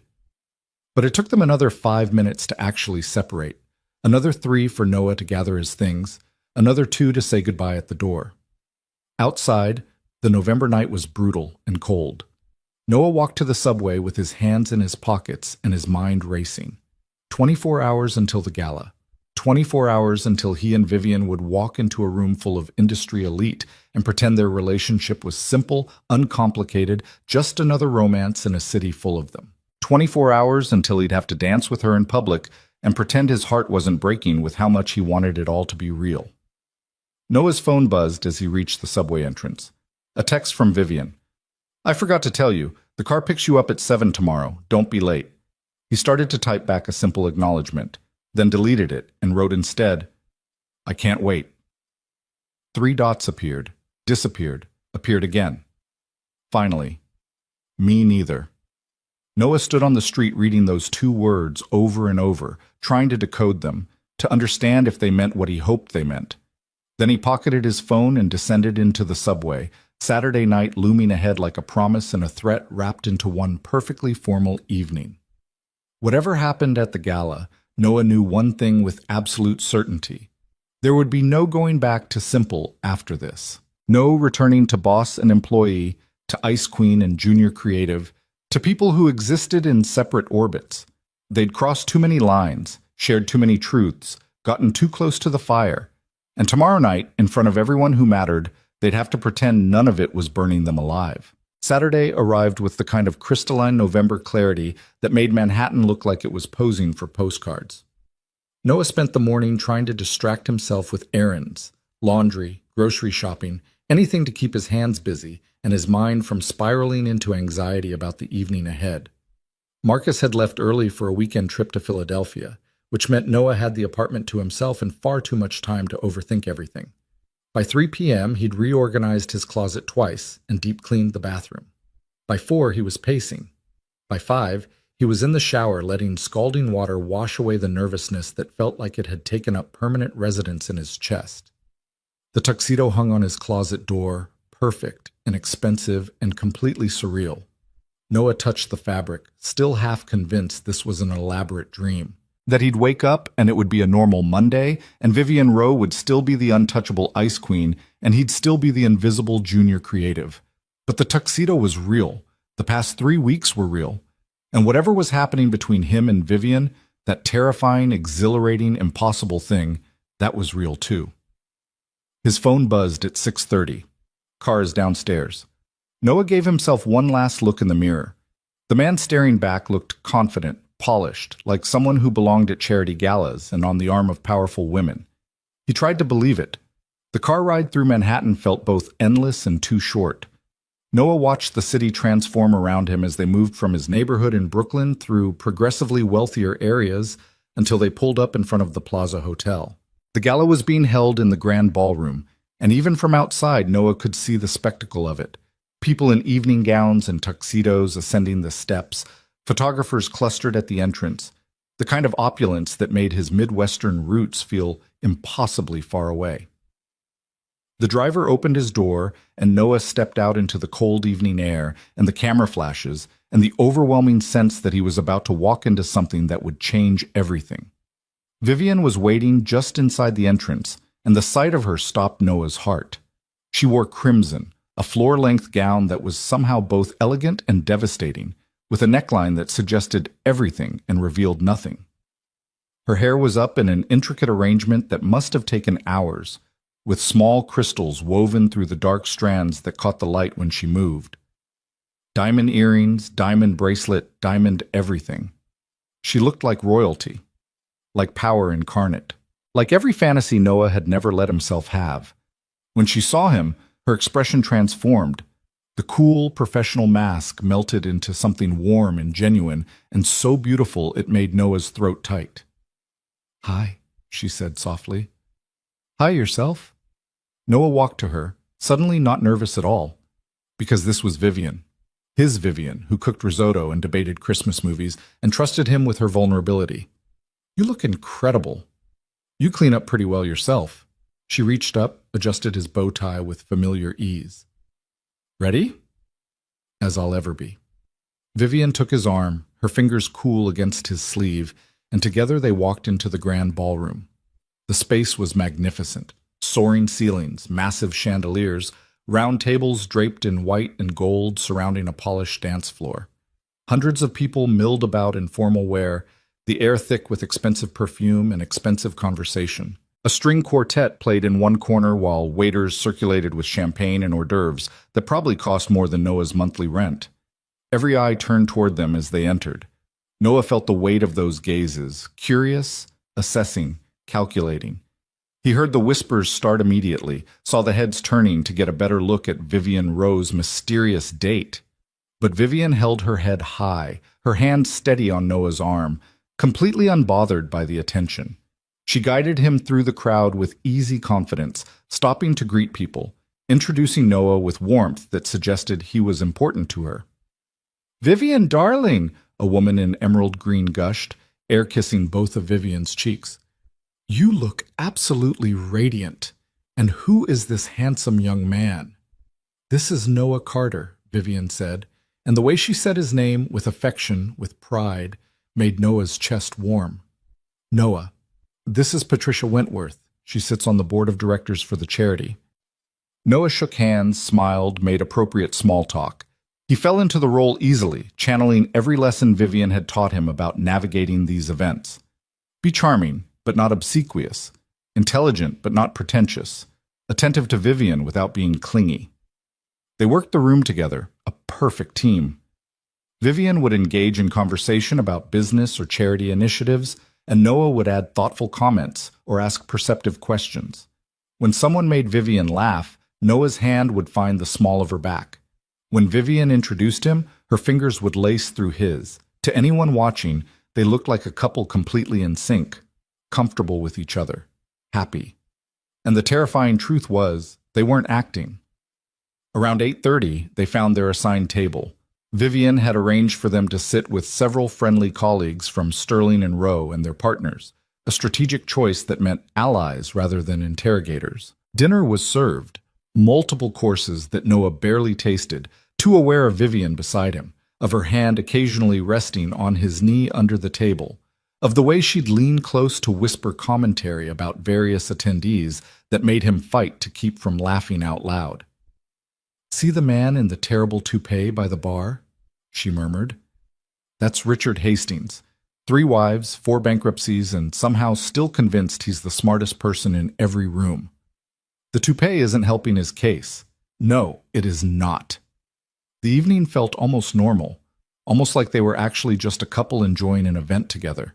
Noah let himself sink into the fantasy, let himself forget about Grant and the arrangement and all the complications waiting to destroy this perfect bubble. Then, between the main course and dessert, Grant Maddox appeared at their table. He looked different than he had at the dinner, sharper somehow, more predatory.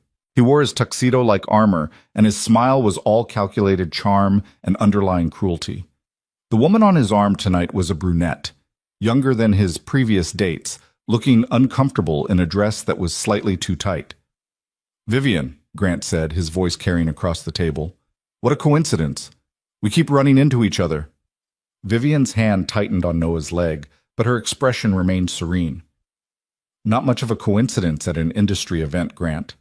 "Hello, Madison," she addressed Grant's date with genuine warmth. "That color is lovely on you." The kindness in Vivian's voice, addressing the girl who was clearly just another of Grant's props, made Noah love her a little bit more. Grant's smile tightened. "I don't believe we've been properly introduced," he said, turning his attention to Noah. "Grant Maddox. And you're the junior creative, correct? I remember from the dinner." The dismissal in his tone was deliberate. Junior creative. Not boyfriend, not partner, not even Noah. Just a job title meant to minimize. Noah stood, meeting Grant's gaze with steady confidence. "Noah Carter. And yes, I work at Sterling and Rowe, among other things." He let the implication hang, making it clear that his relationship with Vivian transcended professional boundaries. Grant's eyes narrowed. How convenient, dating the boss. That must be quite the career boost. "Grant," Vivian said sharply, ice creeping into her voice. "What? I'm just making an observation. It's an unusual dynamic, you have to admit. The CEO and the junior employee. People might wonder about the power imbalance, about motivations." The insult was carefully crafted, questioning Noah's integrity while implying Vivian was either abusing her power or being taken advantage of. The rest of the table had gone silent, watching the confrontation with varying degrees of discomfort and fascination. Noah felt anger rising in his chest, but Vivian's hand squeezed his leg once, a warning, a request. Don't engage, don't give him what he wants. "The only thing people should wonder about," Vivian said, her voice calm but carrying an edge that could cut glass, "is why you're so invested in my personal life when you've moved on so thoroughly yourself. Don't you have better things to discuss, like your company's recent loss of the Meridian account?" It was a perfect strike. Professional, devastating, and completely public. Grant's face flushed. "That's industry confidential." "It's industry news as of yesterday," Vivian countered smoothly. "Perhaps you should spend less time concerning yourself with my relationships and more time managing your own professional reputation." The nearby tables had started to notice the exchange. Heads were turning. Grant realized he was losing the confrontation and shifted tactics, turning his charm on Noah instead. "You seem like a bright young man, Noah. Can I give you some advice? Be careful. Vivian has a way of making people feel special, like they're the center of her world, right up until they're not useful anymore. Then she's remarkably adept at cutting them loose." "That's enough," Vivian said, standing up. Her voice was still controlled, but Noah could see the fury in her eyes. "I'm just trying to help. You deserve to know what you're getting into. She'll burn through you the same way she burns through everyone. It's what she does. Work comes first, always. Eventually, you'll realize you're just another item on her to-do list. You have no idea what you're talking about, Noah interrupted, his own anger finally breaking through. You're projecting your own failures onto Vivian because you can't stand that she's better off without you, that she's happy, that she found someone who actually values her instead of treating her like a trophy. The words came out sharper than Noah intended, fueled by weeks of watching Vivian hurt, of seeing the damage Grant had done, of witnessing the walls she'd had to build to protect herself from men exactly like this. Grant's expression darkened. Careful, kid. You're out of your league here. No, Noah said, stepping closer to Grant, close enough that he had to look up slightly to meet the older man's eyes. You're out of yours. You lost the best thing that ever happened to you, and instead of accepting that gracefully, you're making a fool of yourself trying to save face. Everyone here can see it, including your date, who looks like she'd rather be anywhere else. Madison, Grant's date, had indeed gone pale, looking between Grant and Noah with growing horror. We're leaving, Grant said tightly, grabbing Madison's arm. Good idea, Vivian said. Enjoy your evening.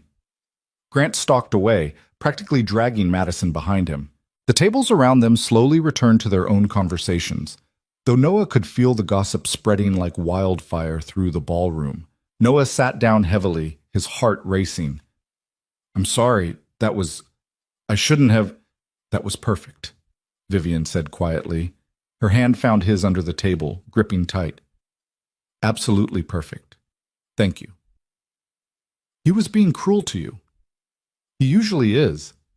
But you defended me. You stood up to him. No one's done that for me in a very long time.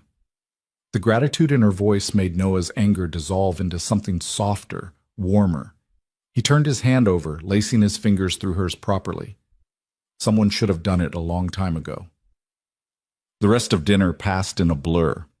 Colleagues from their table complimented Noah on his composure, sympathized with Vivian about Grant's behavior, and generally treated the confrontation like a spectator sport they'd enjoyed watching. After dessert, the dancing began. The string quartet was replaced by a full orchestra, and couples began moving onto the floor in elegant waltzes and foxtrots. Dance with me, Vivian said, standing and extending her hand. Noah took it, let her lead him onto the floor. The orchestra was playing something slow and romantic, and as Noah pulled Vivian into his arms, hand at her waist, her hand on his shoulder, their other hands clasped, he felt like they were the only two people in the entire ballroom. They moved together with the easy synchronicity they'd practiced in her living room, but there was an added layer now, an awareness, an acknowledgement of everything that had been building between them for weeks. You were incredible tonight, Vivian murmured, her lips close to his ear. Standing up to Grant like that. You weren't intimidated at all. I was terrified, Noah admitted, but I was more angry than terrified. He had no right to speak to you that way. He never did. But he always thought he did. That was part of the problem. They swayed to the music, and Noah was hyper-aware of every point of contact, her hand in his, her body close to his, the scent of her perfume mixing with the champagne and flowers, and the general opulence of the evening. Vivian, Noah said quietly. This thing between us. It's not fake anymore, you know that, right? Vivian pulled back just enough to meet his eyes. In the soft light of the ballroom, with her face tilted up toward his, she looked vulnerable and beautiful and terrified. I know, she whispered. So what do we do about it? I don't know. Noah, there are so many complications. The company, the age difference, what people will say. I don't care what people say. You should. You have a career to protect. So do you. But you took a chance on this arrangement. Take a chance on this being real. Vivian closed her eyes, and Noah watched emotions play across her face. Fear, hope, desire, resignation. When she opened them again, there were tears threatening to spill. What if we try and it falls apart? What if I hurt you? What if you realize I'm exactly what Grant said? Too focused on work, too cold, too damaged. You're not damaged. You're careful. There's a difference. Noah pulled her closer. Their bodies flush now, swaying to music that felt like it was playing just for them. And if it falls apart, at least we tried. At least we were brave enough to take the risk. I'm not brave. You're the bravest person I know. Vivian laughed, but it came out choked. You barely know me. I know enough. I know you cook when you're stressed. I know you quote old movies when you think no one's paying attention. I know you run 5 miles every morning because it's the only time your brain quiets down. I know you're terrified of being vulnerable, but you let me in anyway. I know you're brilliant and fierce and kind even when you pretend not to be. Noah, I know I'm falling for you, Noah finished quietly. And I think you're falling for me too. And that terrifies both of us. But maybe that's okay. Maybe being terrified means it matters. The song was ending. Around them, couples were applauding the orchestra, preparing for the next dance. But Vivian and Noah stood still in the middle of the floor, locked in their own world. Come home with me tonight, Vivian said suddenly. Not just to talk, to figure this out. I don't want to do this here, in front of everyone. I need to be somewhere private, somewhere real. Noah's heart hammered. Okay. They made their excuses to their table mates, citing an early morning commitment. No one questioned it. They probably assumed the young couple was eager to be alone for entirely different reasons, which Noah supposed wasn't entirely wrong. The car ride to Brooklyn Heights was silent but charged. Vivian's hand stayed clasped in Noah's the entire time, like she was afraid if she let go, the spell would break. Noah traced patterns on her palm with his thumb, a soothing gesture that seemed to calm them both. Inside Vivian's brownstone, she kicked off her heels immediately, the formal facade cracking. She poured them both wine with shaking hands, then stood in her living room looking lost in her own house. I don't know how to do this, she admitted. I don't know how to let someone in. The last time I did, it destroyed me. Noah set down his wine, walked to her, took her face gently in his hands. I'm not Grant. I'm not going to hurt you like that. You can't promise that. You're right. I can't. But I can promise that I'll try, that I'll be honest, that I see you, really see you, and I'm not running away. Vivian's eyes searched his face, looking for lies, for cracks, for any sign that this was too good to be true. Whatever she saw must have satisfied her because she leaned forward and kissed him. It was nothing like the brief greeting kiss at the restaurant. This was real and deep and desperate, weeks of tension and denied feelings pouring out in a single moment. Noah's hand slid into her hair, careful of the crystals and pins, while Vivian's fingers gripped his tuxedo jacket like an anchor. They kissed until they were both breathless, until the world narrowed to just the two of them, until nothing else mattered except this moment and this feeling and this impossible, wonderful thing blooming between them. When they finally broke apart, Vivian was crying. I'm so scared, she whispered against his lips. Me too. What if this ruins everything? What if it makes everything better? They stood there in her living room, holding each other, and Noah felt like they were standing on the edge of something monumental, a choice that would change both their lives irrevocably. Stay tonight, Vivian said. Just stay. We don't have to decide anything right now. Just don't leave. So Noah stayed. They changed out of their formal wear into comfortable clothes, Vivian lending him sweatpants and a t-shirt that hung loose on his frame. They curled up on her couch with wine and old movies playing on the television, barely watching, mostly just existing in each other's presence. Somewhere around 3 a.m., they fell asleep tangled together, Vivian's head on Noah's chest, his arms around her, both of them peaceful in a way neither had been in weeks. Noah woke to sunlight streaming through unfamiliar windows and the smell of coffee. He sat up, disoriented, taking in Vivian's living room in daylight.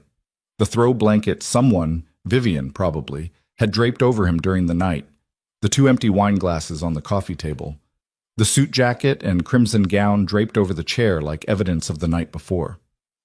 Good morning, Vivian said from the doorway. She changed into yoga pants and a sweatshirt, her hair pulled back in a messy bun, no makeup. She looked young and beautiful and slightly nervous. Coffee? Please. They sat at her kitchen island drinking coffee in comfortable silence, and Noah marveled at how natural this felt. Like they'd done this 100 times before. Like waking up in Vivian's house was the most normal thing in the world. Last night, Vivian started. Was perfect, Noah finished. Was complicated, Vivian corrected gently. Noah, I meant what I said, about being scared, about not knowing how to do this. We need to talk about the reality of what this means. the complications. Okay, let's talk. Vivian set down her coffee cup, her expression serious.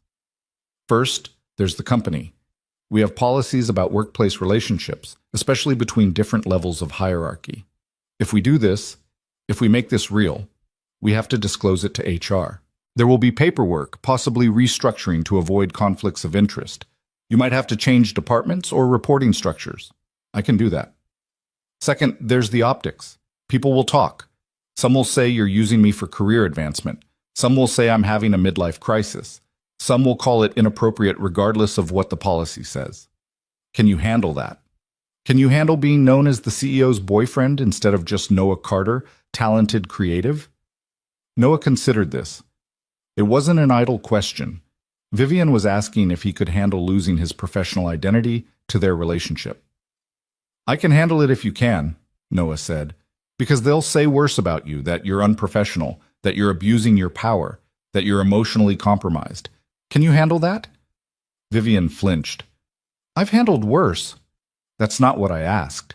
She was quiet for a long moment, staring into her coffee like it held answers. I don't know, she admitted finally. I've spent 20 years building my reputation, being taken seriously in an industry that wanted to sideline me, proving I deserved every success. If we do this, some people will use it to discredit everything I've accomplished. They'll say, I'm just like every other woman who lets emotions compromise her judgment. But some people will always find reasons to discredit successful women, Noah pointed out. You can't live your life according to their limitations. I know, but knowing that intellectually and actually facing it are different things. So we face it together. Vivian looked up, met his eyes. You make it sound simple. Maybe it is simple. Maybe we're overcomplicating it because we're both terrified of getting hurt. I am terrified of getting hurt. Me too, but I'm more terrified of walking away from this because it's complicated. Of spending the rest of my life wondering what could have been if we'd just been brave enough to try. Vivian smiled, but it was sad around the edges. When did you get so wise? I'm not wise. I'm just stupidly in love with you and willing to fight for it. The words hung in the air between them. Noah hadn't meant to say it, not like that, not so soon, but now it was out there, honest and raw and impossible to take back. Vivian's eyes widened. Noah, I know it's fast. I know we've only known each other like this for a few weeks, but I can't pretend anymore. I love you, Vivian, the real you, not the ice queen or the CEO or the legend, the woman who dances in her living room and cries at old movies and makes the best risotto I've ever tasted. That's who I'm in love with. Vivian stood up abruptly, walked to the window, her back to Noah. He watched her shoulders rise and fall with deep breaths, watched her arms wrap around herself like she was holding herself together. I can't say it back, she said quietly. Not yet. Not because I don't feel it, but because I'm terrified that if I say it, it becomes real. And real things can be destroyed. Real things can hurt you. They can also make you happy. For how long? Until you realize what everyone else knows, that I'm difficult and demanding and married to my work? Until you get tired of coming second to my career, until you meet someone your own age who doesn't have all my baggage? Noah stood, walked to her, turned her to face him. Stop borrowing trouble from the future. Stop assuming the worst because one person treated you badly. I'm not Grant. I'm not going to get bored or resentful or cheat. I'm just going to love you if you'll let me.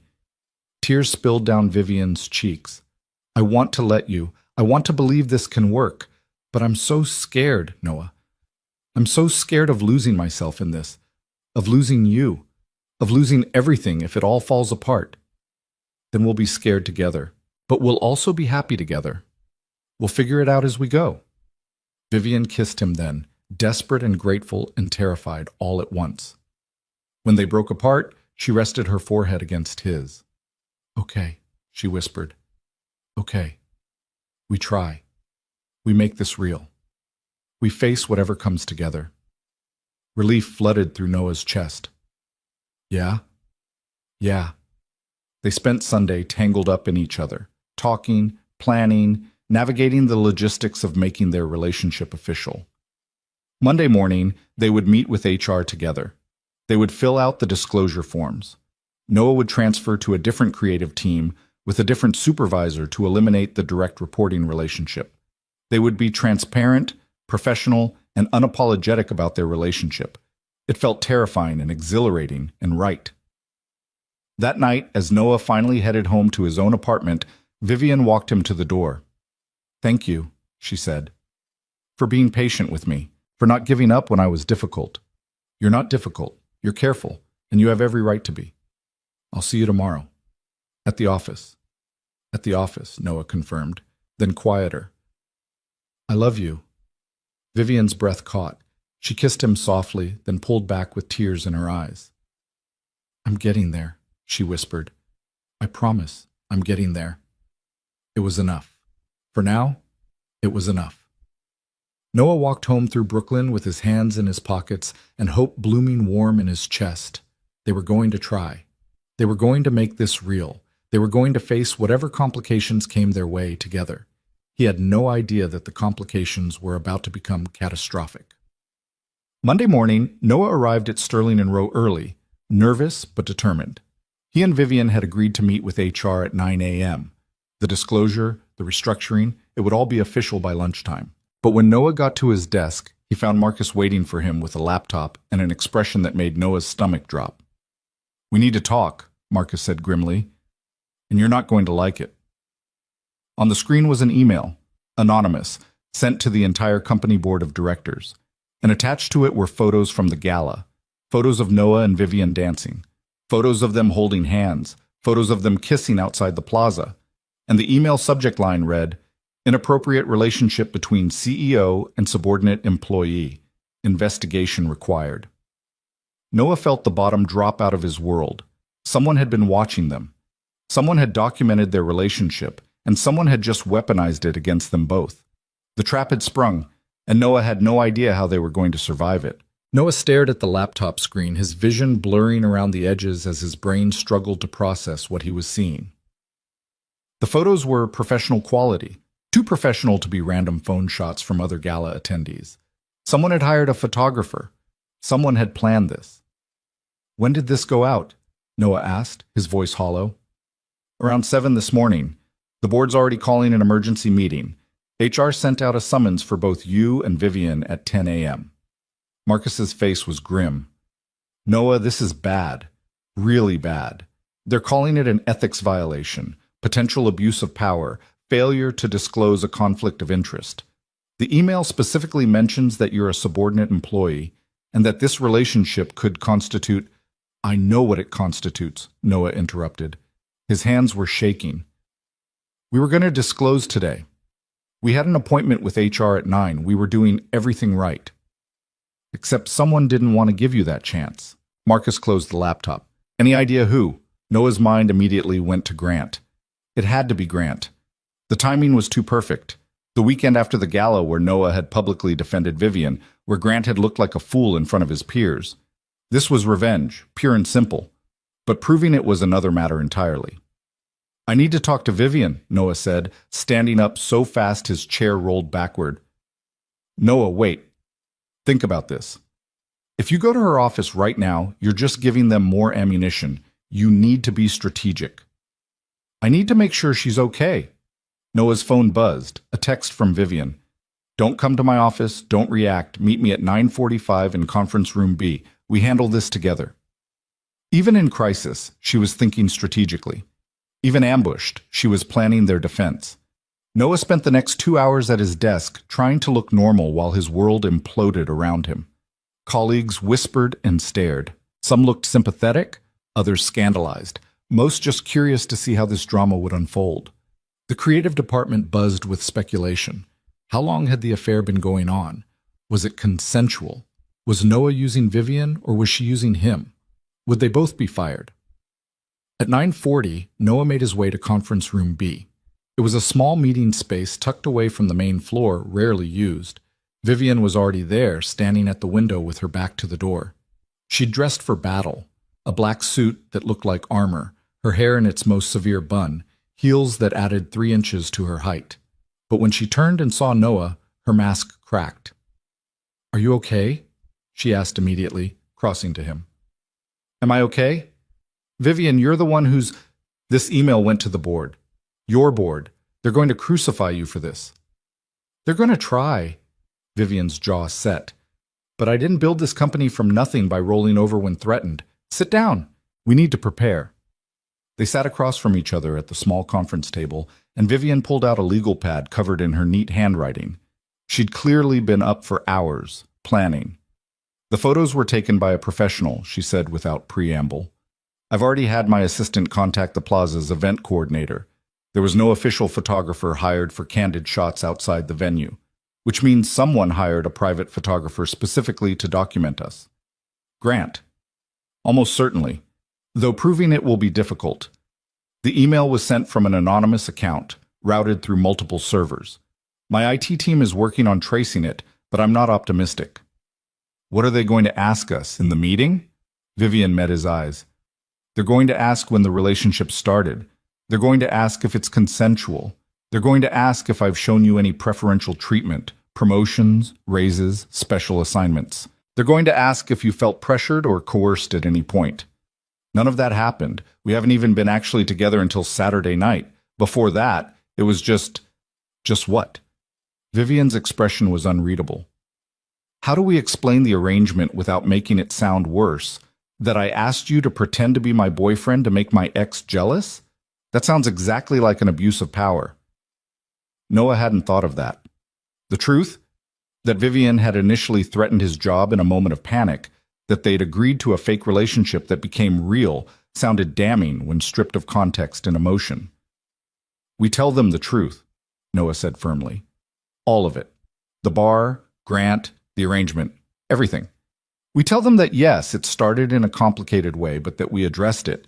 We fell for each other genuinely, and we were literally coming to HR this morning to disclose when this email went out. We have nothing to hide. The truth makes me look desperate and unstable. It makes you look naive or opportunistic, depending on how they want to spin it. Then let them spin it.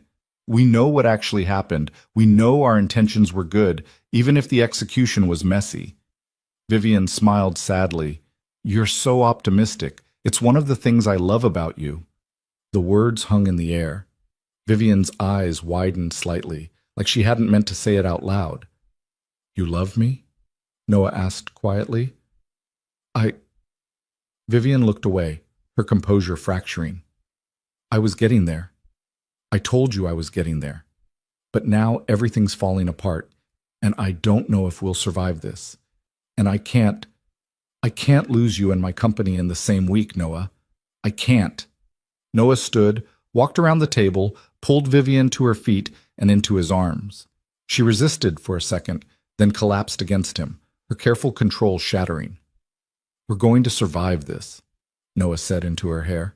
We're going to walk into that meeting, tell the truth, and remind them that you've given 20 years to this company, that you're the best CEO they could possibly have, that our relationship doesn't change your competence or integrity.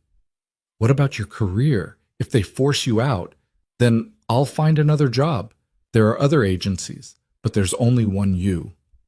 Vivian pulled back, her eyes red but fierce. I won't let you sacrifice your career for me, and I won't let you sacrifice yourself to protect mine. We're in this together, remember? Whatever happens, we face it together. At exactly 10 a.m., they walked into the main conference room together.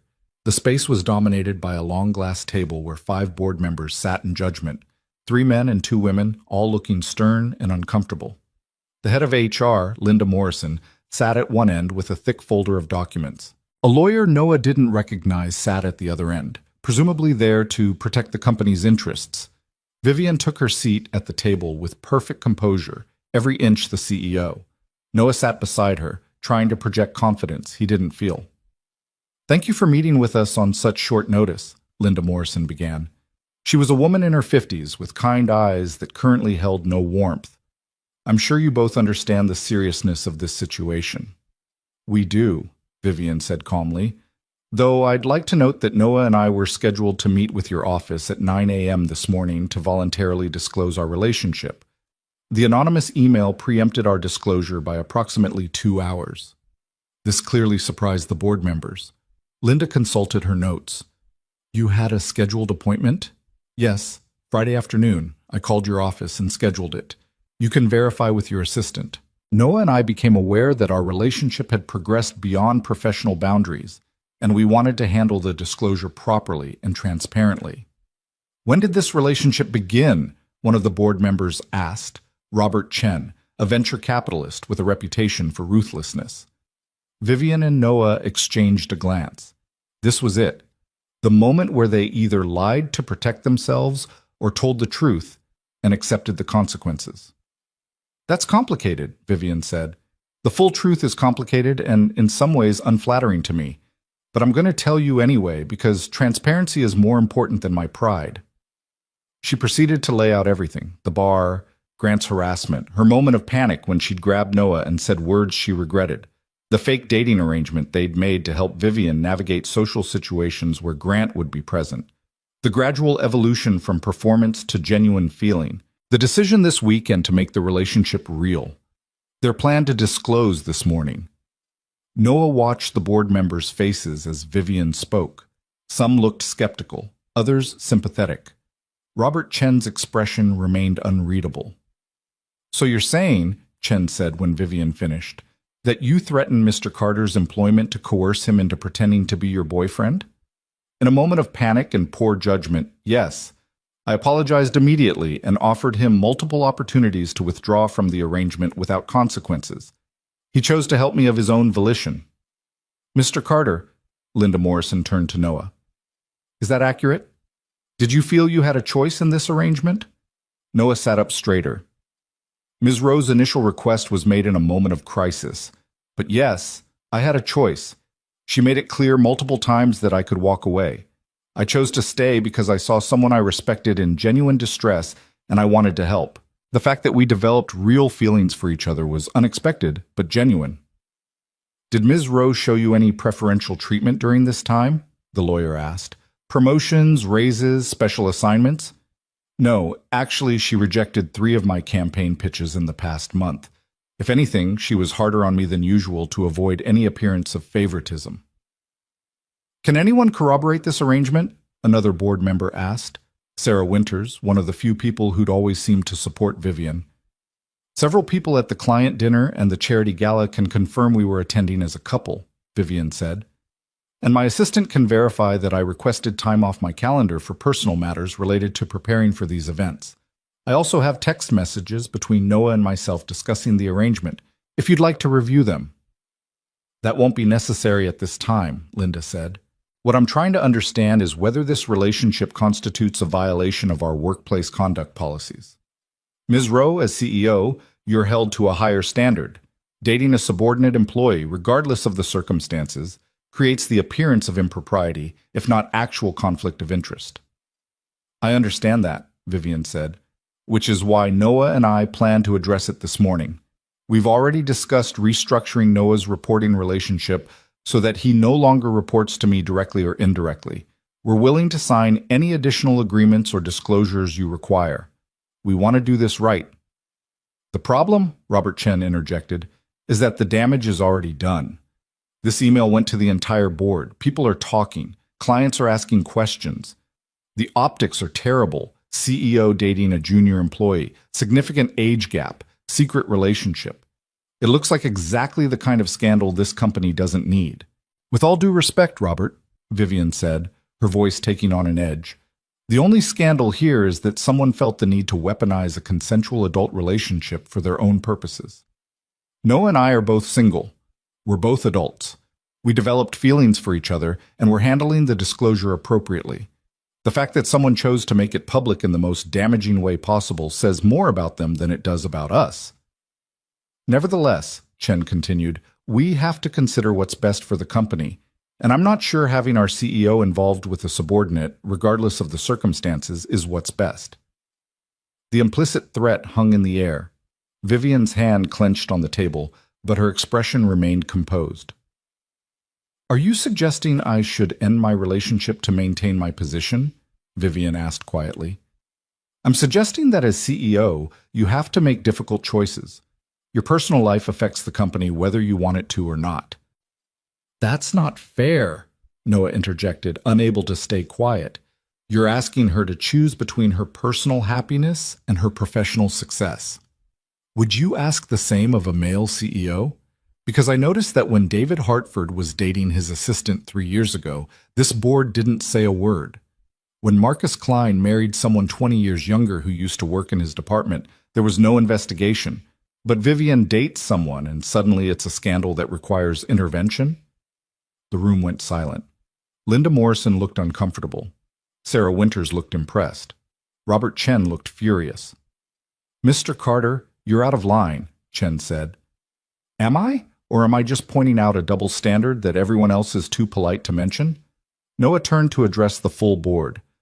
"I understand you have to consider what's best for the company, but what's best for this company is keeping the brilliant, dedicated CEO who's grown it by 40% in 5 years, who's brought in major clients, who's built an incredible reputation, who's made this one of the most respected agencies in New York. Vivian Rowe's personal life doesn't diminish any of that." "It does if it makes her look unprofessional," Chen countered. "Then the problem isn't her relationship. The problem is a business culture that judges women more harshly than men for the same behavior. And maybe that's what we should be investigating." Vivian's hand found Noah's under the table, squeezing hard. A warning or gratitude, he couldn't tell. "I appreciate Mr. Carter's defense," Sarah Winters said, speaking up for the first time. "And I tend to agree with him. Vivian has been an exemplary CEO. One relationship, properly disclosed and managed, shouldn't overshadow years of excellent leadership. However, we do need to address the perception issue. The anonymous email called for an investigation. If we don't respond appropriately, it looks like we're protecting Vivian because she's CEO." "So what do you suggest?" Vivian asked. Sarah considered. "Full transparency. We issue a statement acknowledging that you and Mr. Carter are in a relationship, that it's been properly disclosed to HR, and that appropriate measures have been taken to prevent any conflict of interest. We make it boring, procedural, exactly what policy requires. We take the scandal out of it by treating it as routine." "And if that's not enough?" Linda asked. "If clients or employees push back?" "Then we deal with it as it comes, but I don't think we should make preemptive sacrifices based on hypothetical objections." Robert Chen shook his head. "I disagree. I think this is a liability. I think Ms. Rowe should take a leave of absence while we conduct a full review of her conduct and decide the best path forward." "Absolutely not," Sarah said firmly. "Vivian has done nothing wrong. Taking a leave of absence implies guilt and instability. It's exactly the wrong message to send." The board members began arguing among themselves, their voices rising. Vivian sat perfectly still, watching her professional fate being debated like a business decision, which Noah supposed it was. Finally, Linda Morrison held up a hand for silence. "I think we need to vote," she said. "The question is whether Ms. Rowe's relationship with Mr. Carter constitutes a violation of company policy serious enough to warrant disciplinary action. Those in favor of disciplinary action?" Robert Chen raised his hand. One other board member, an older man Noah didn't know, raised his as well. "Those opposed?" Sarah Winters and the other female board member raised their hands immediately. The fifth member, a younger man who'd been silent throughout, hesitated, then raised his hand as well. 3-2. Against disciplinary action. Noah felt relief flood through him, but it was short-lived. "However," Linda continued, "there is the matter of restructuring Mr. Carter's position to eliminate the conflict of interest. We'll need to expedite that process, and both of you will need to sign relationship disclosure forms and agree to additional oversight for the next 6 months to ensure there's no favoritism or inappropriate conduct." "We'll sign whatever you need," Vivian said. "And Mr. Carter, effective immediately, you'll report to David Hutchins in the strategy department rather than through the creative team. Your salary and title remain unchanged, but your direct supervisor can no longer have any connection to Miss Rowe's chain of command." "Understood," Noah said. The meeting continued for another 30 minutes, covering logistics and paperwork and policies. Throughout it all, Vivian remained composed, professional, the perfect CEO. But Noah could see the toll it was taking, the slight tremor in her hands when she signed the disclosure forms, the tightness around her eyes, the way she held herself too rigidly, like if she relaxed even slightly, she might shatter. Finally, they were dismissed. As they stood to leave, Sarah Winters caught Vivian's arm. For what it's worth, she said quietly, I think you handled this with grace, and I think you deserve to be happy. Thank you, Sarah, Vivian said, her voice rough with suppressed emotion. They walked out of the conference room together into a hallway where dozens of eyes tracked their movement. The news had spread throughout the office. Everyone knew about the meeting. Everyone was watching to see what would happen. Vivian held her head high, her hand briefly touching Noah's arm in a gesture that was both intimate and defiant. Let them look. Let them judge. They'd survived. Your office or mine? Noah asked quietly as they reached the elevator. Neither. We're leaving. What? I'm taking the rest of the day off. We both are. I can't be here right now, pretending everything's normal. I can't face the whispers and the stares. I need... Her voice cracked slightly. I need to not be the CEO for a few hours. They left the building through the parking garage to avoid the main lobby's curious stares. Vivian's car, a sleek black sedan she rarely drove herself, was waiting. She got behind the wheel and Noah slid into the passenger seat. Where are we going? He asked. Somewhere real, Vivian said, and pulled out into traffic. They drove north out of Manhattan, crossing the George Washington Bridge into upstate New York. Vivian didn't speak, focused entirely on driving, her hands white-knuckled on the wheel. Noah didn't push her. He just watched the city fall away, replaced by trees and hills and the kind of open space that felt impossible after weeks of Manhattan's claustrophobic intensity. 2 hours later, they pulled up to a small cabin nestled in the Catskills. It was beautiful in a rustic way, wood-sided, with a wraparound porch and windows looking out on a lake that reflected the late autumn sky. This is yours? Noah asked. I bought it 5 years ago, thinking Grant and I would use it for weekends. We came here twice. After we broke up, I couldn't bring myself to sell it, but I couldn't bring myself to visit either. It's just been sitting here, empty. She unlocked the door, and they stepped into a space that was somehow both abandoned and welcoming. Dust covers over the furniture, but underneath Noah could see comfortable couches and a fireplace and bookshelves stuffed with novels. A kitchen that looked well used despite the years of neglect. Photos on the mantel of a younger Vivian with her mother, both of them laughing. Vivian walked through the cabin like a ghost returning to a haunted house, touching things gently. The back of a chair, a bookshelf, a throw blanket. I came here the weekend after I found out about Grant's affairs, she said quietly. I was going to throw all his things in the lake. Burn them, maybe. Have some grand cathartic moment. But when I got here, I just sat on the porch and cried for 2 days straight, and then I locked everything up and never came back. Why did you bring me here? Vivian turned to face him, and the vulnerability in her expression made Noah's chest ache. Because this is the only place I've ever been able to fall apart.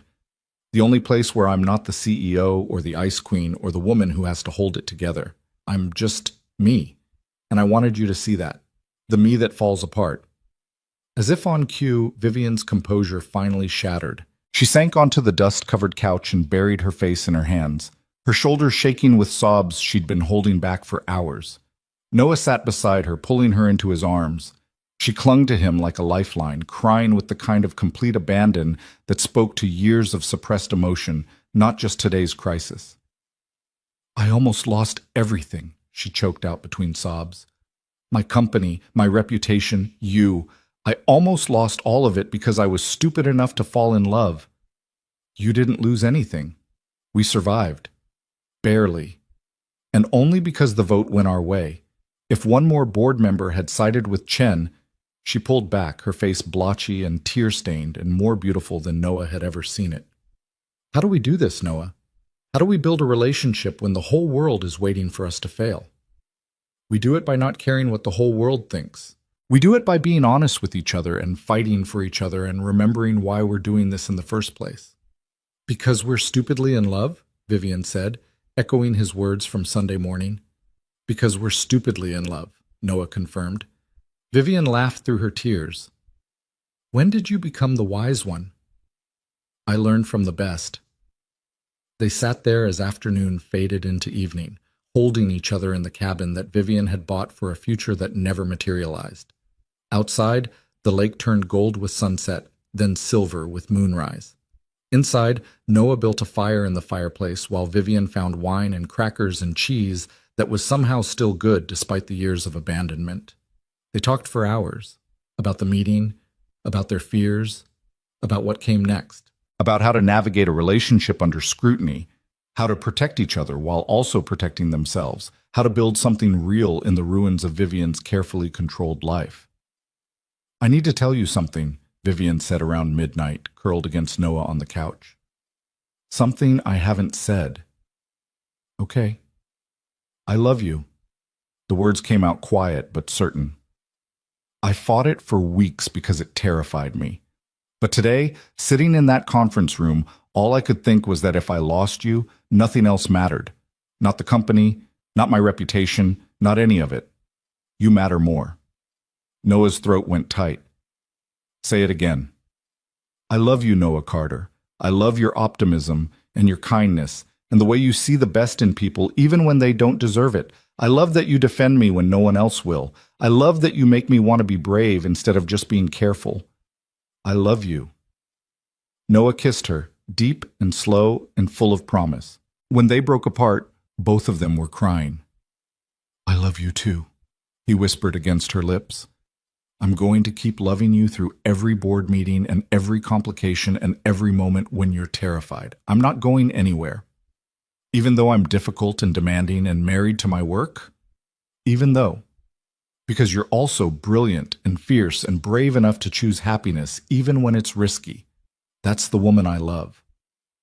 They spent the night at the cabin, wrapped up in each other and old blankets, talking and kissing and making promises about a future that felt both uncertain and inevitable. When morning came, they drove back to the city together, hands linked across the center console, ready to face whatever came next.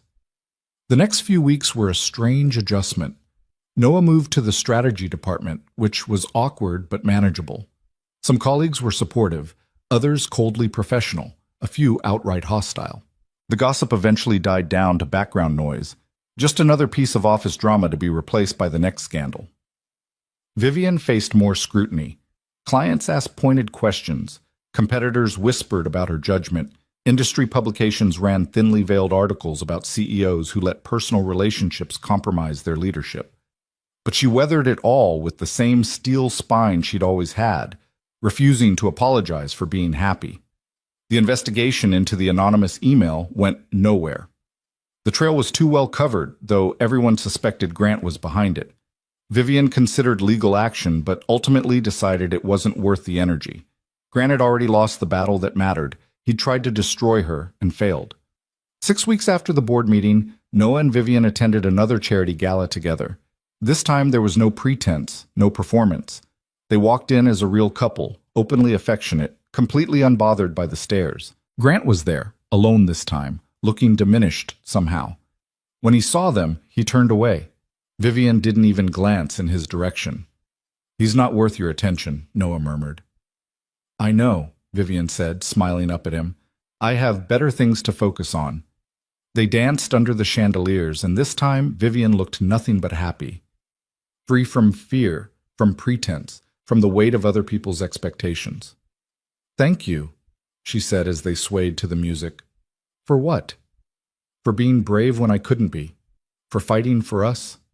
For loving me even when it was complicated." "It's still complicated," Noah pointed out.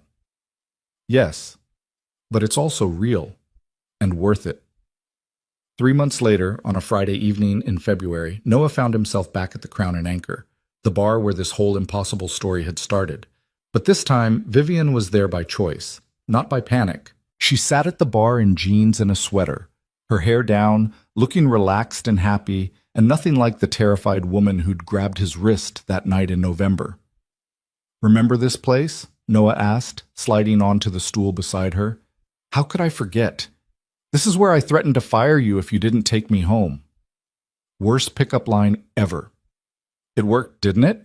Noah laughed, flagging down the bartender for drinks. Around them, the Friday night crowd buzzed with their own dramas and romances and disasters.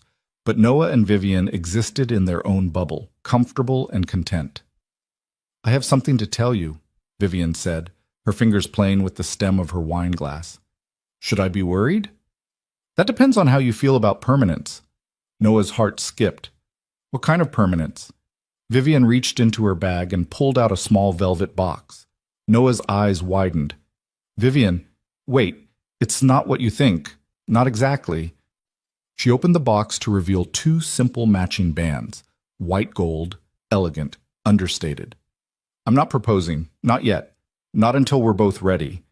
But I wanted you to know that I'm thinking about it, that I can imagine a future where this, she gestured between them, is permanent, where we stop worrying about what everyone else thinks and just commit to each other completely. Noah took one of the rings, studying it in the dim bar light.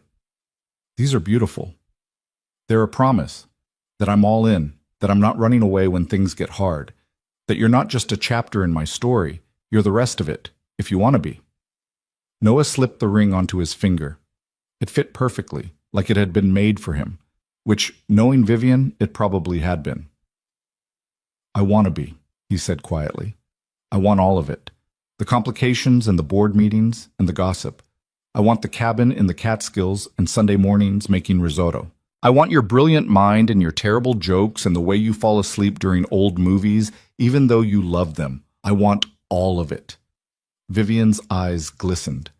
Even though I'm still learning how to be vulnerable, even though I still have nightmares about losing you, even though we'll learn together.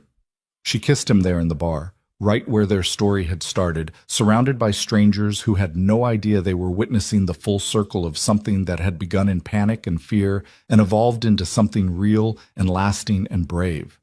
When they pulled apart, Vivian was wearing the matching ring. They held up their hands, the bands catching the light, a promise to each other that needed no witnesses or official declarations, just two people who'd been brave enough to risk everything for something real. Take me home, Vivian said, echoing those first desperate words from months ago.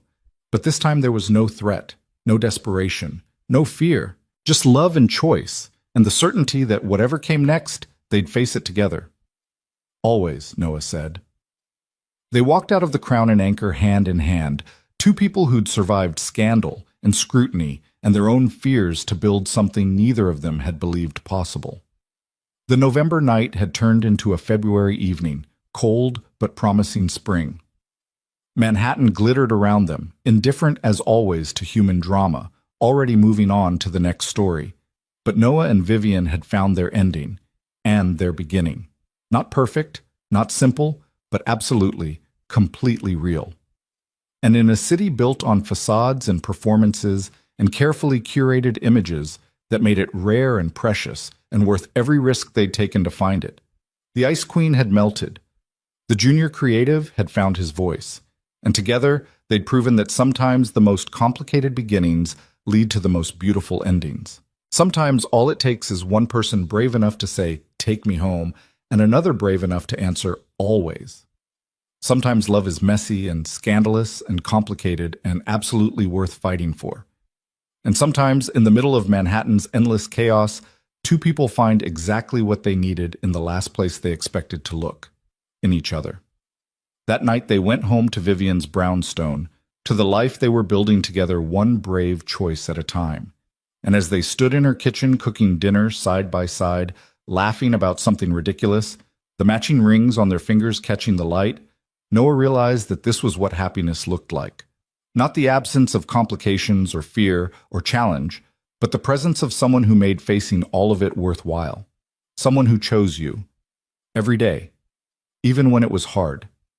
Especially when it was hard.